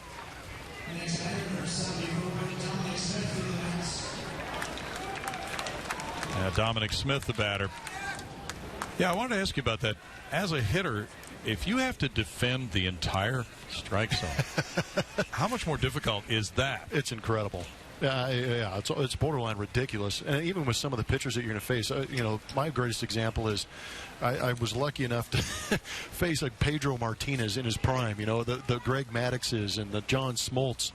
And the way these guys had 4 pitches that they could throw on any side of the plate, anywhere in the zone, and granted back in the day they got a couple extra inches off the outside corner, so it made it that much harder to cover, that you almost got to the point where you eliminated, if you broke the plate up into thirds, you eliminated the middle because they're not going to make too many mistakes down the middle. And then you tried to eliminate maybe the inside corner because you weren't getting to a Greg Maddux fastball that was tailing back over the plate. And then you take it a step further and try and eliminate pitches that either, number one, you had no chance on, like a Pedro Martinez breaking ball, or you sit and just pick 1 or 2 pitches. What you're trying to do is narrow down your odds or increase your chances of getting a pitch and being ready for that pitch, so in the hopes you do get it, you're able to put a good swing on it. Because it ain't easy. Hitting is not easy at all. Reno.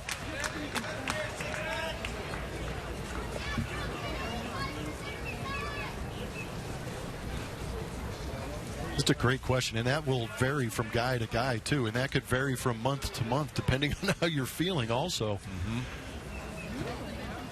That's laced by the second baseman. Sclafani into right field. Here's a throw toward third. Krause will make it. And the Mets continue the inning with their 3-1 lead and threatening for more. Smith got the 3-0 pitch, and he hammered it into right. That's the second hit for him today.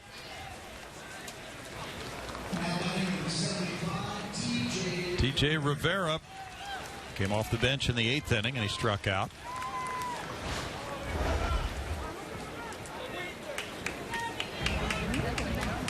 We've seen Dominic Smith hit a couple balls pretty hard today in today's game.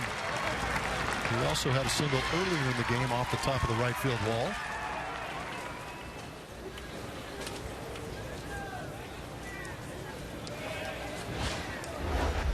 That's 12 hits now for the Mets, 4 for the Astros. Rivera leans back from ball 1.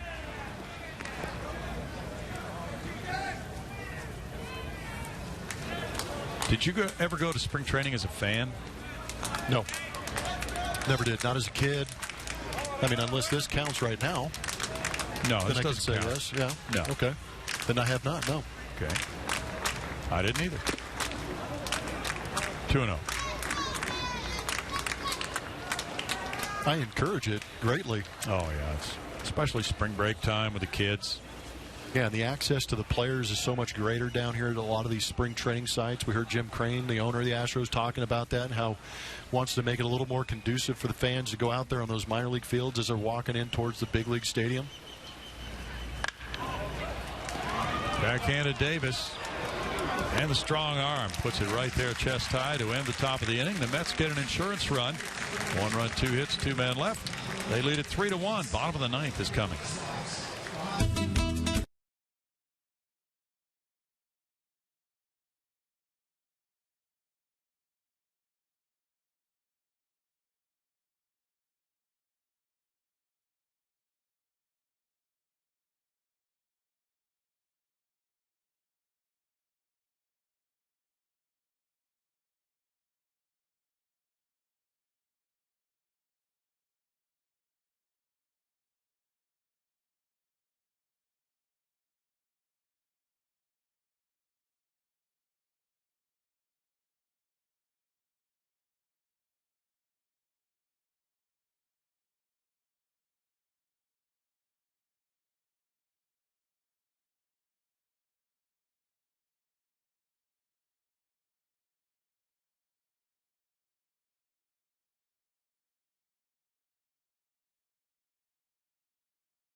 Mets lead it. The Astros come up now in the bottom of the ninth inning here at Osceola County Stadium in Kissimmee. It's been great to have that DirecTV blimp shot today. And we'll have more coming in a couple of other spring training games.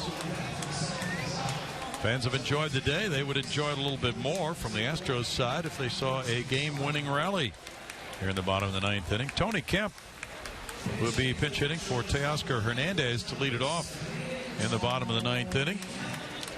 Kemp, an energetic middle infielder, is now playing some outfield as well. He is 0 for 2 so far this spring. If he gets on, his legs can be very useful.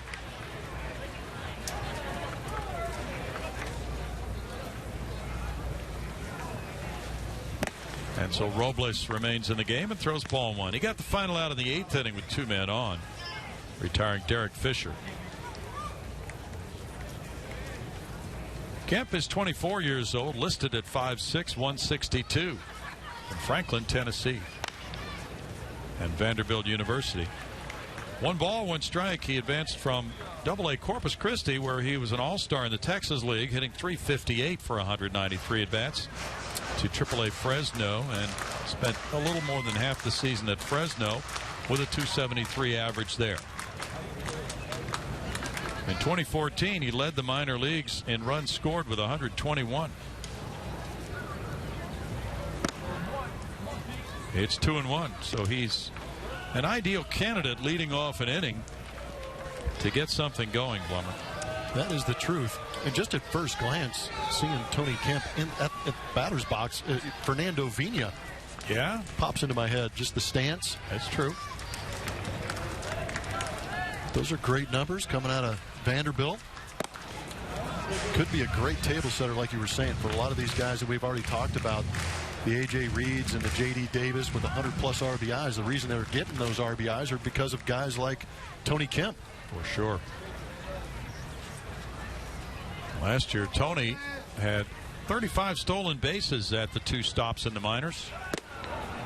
Well, normally speaking, you wouldn't expect him to be running here after drawing a walk, but strategy is generally missing from spring training games early, and if a guy wants to run, normally they let him run, right? Yeah, because the managers want to see if they can do it, and they will give them the green light, put it on them, because they want to see it. Again, we talked about decision making. This is one of those decisions. Is he going to pick the right pitch to run on?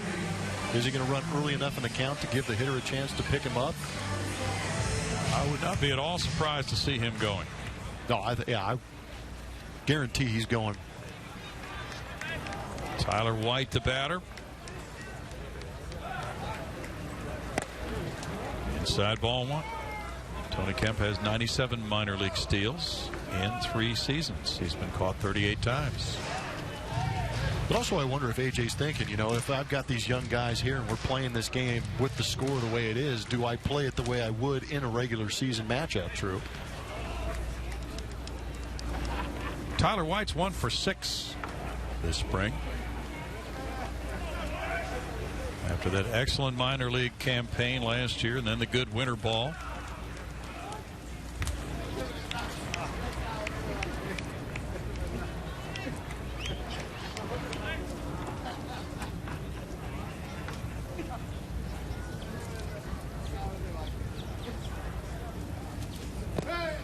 White takes it, and it's 2-0. And this is one thing that's been very impressive about White, that he works the count so very well. He has walked more than he has struck out in his minor league career. 467 on base average at AAA Fresno, with a 362 batting average there for 190 at bats last year. Astros have done a good job of accruing that kind of talent. They really have. And this is a 33rd round pick. And we talk about how well they are at getting on base, and what that means is they're seeing a lot of pitches too, which absolutely frustrates the daylights out of opposing pitching staffs. Seen the Oakland A's for years implementing that, you know, taking a lot of pitches, getting on base. That wears through a lot of rotations and bullpens. 2-2. How much do you suppose Tyler White signed for? 33rd round pick, and that was after his senior year. So he did not have the bargaining leverage of going back for his senior year of college. What, $1,000 and a bus ticket? You got it. Really? $1,000. How about it? I'm going to be an agent someday. Not going to get paid much with those kind of numbers, but 3-2. But you know your values, though. Yes, I do.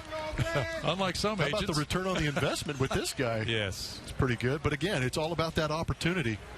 Now, do you send Tony Kemp on this pitch? I've got a guy that's pretty selective in Tyler White. Good idea, the strike zone. If it's in the zone, he's going to be swinging. You might as well take a chance, send him running. A base hit. Going to get easy 2 bases out of it. Not going. Strike 3 call. And that's the trouble you run into when you do take a lot of pitches. You gamble a little bit in those 3-2 counts. Second strikeout for Robles.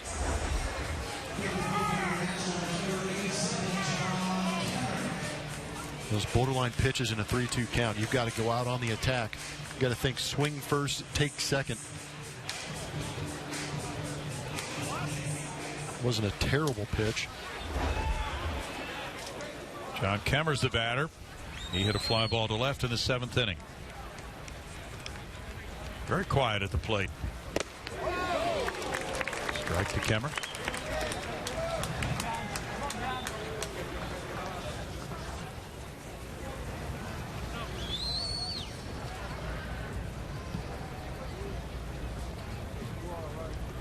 Kemmer's father, Ed, was the oldest of 7 kids on a dairy farm in Pennsylvania. He couldn't play baseball because he had to work for his family on that farm. His dad wanted to make sure that John could play. And he studied baseball and then became John's coach. They turned their basement into a batting cage, and he broke out the windows. That is awesome. Kemp goes. Big jump. Swing and a miss. The throw not nearly in time. And that's a bad choice because the throw gets through into center field and he takes third. Yeah, better to hold the ball when a guy has that big a jump, but Kemp makes something happen. A stolen base and an error gets him to third. Yeah, that was a hot mess right there. First baseman was not holding Tony Kemp on. So he takes off early. Usually when the first baseman is not holding the runner on, you're conceding second base, especially in this situation when you're up by 2 runs. Tony Kemp is meaningless out there. Let him take the base. No big deal. Now you've given him an extra base and he's 90 feet closer. A steal and an error, and now a 1-2 count on Kemmer. That and it cuts into your Gold Glove chances.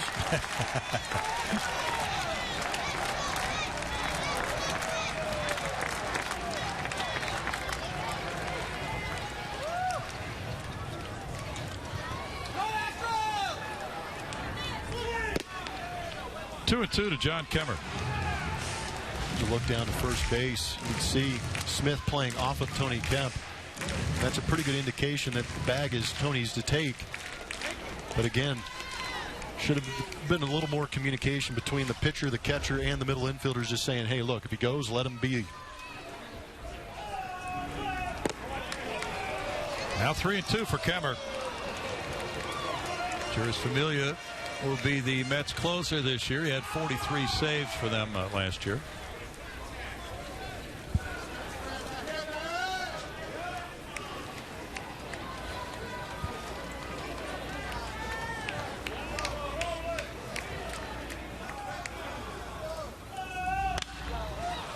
Fouled away.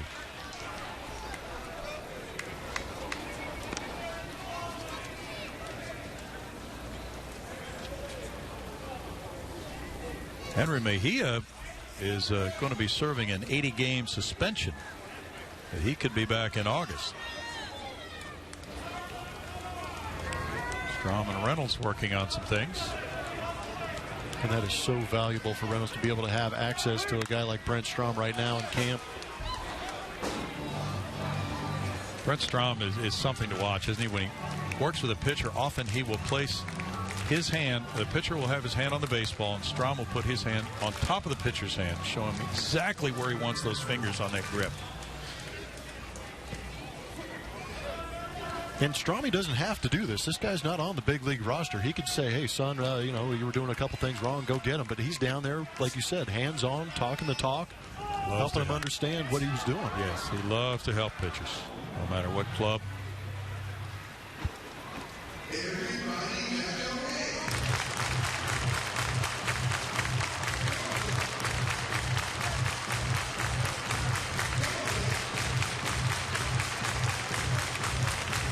He's working on that angle of the collarbone during his delivery. Trying to get that weight over that front foot, drive down through the catcher. Kemmer takes a walk and keeps the inning alive. 2 walks in the frame. Hansel Robles is having a bit of a difficult time closing things out. Matt Duffy's going to make things interesting as he pinch hits now. Duffy was the MVP of the Pacific Coast League last year.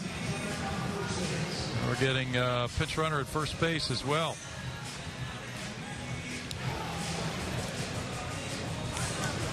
I believe that was Applin, Andrew Applin. Oh, yeah. Is now in the game. Okay. It's a good choice. He represents the tying run now, potentially.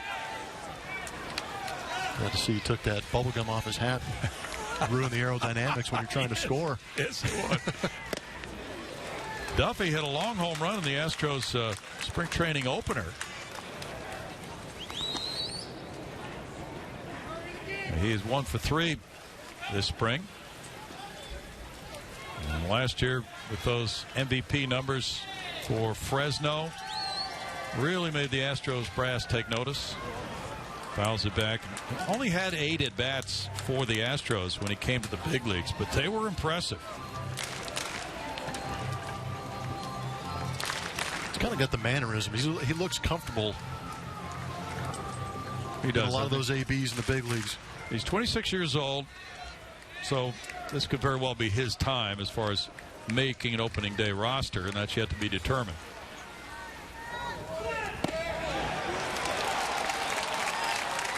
Well, that's a tough pitch, and it's another strikeout, number 3 of the day.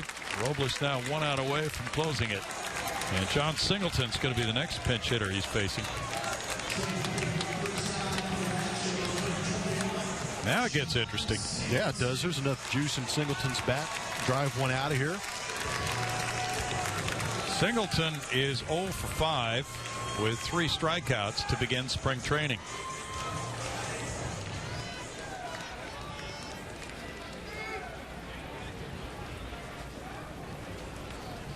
And every chance you have to be in a game is an opportunity to make a statement.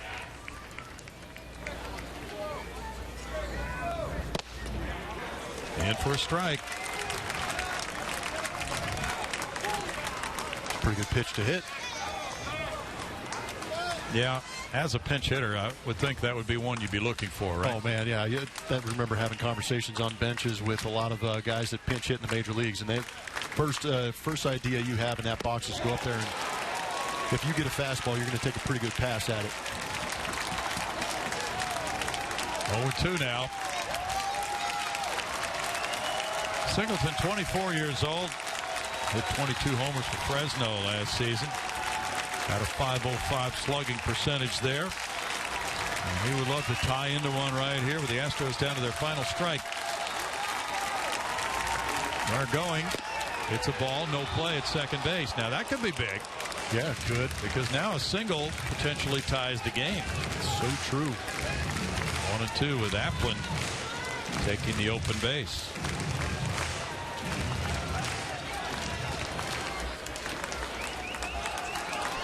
Kemp at third, Applin at second.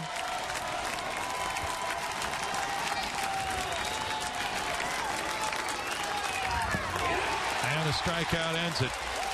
Robles strikes out the side here in the 9th inning, working around a couple of walks, and the Mets beat the Astros 3-1.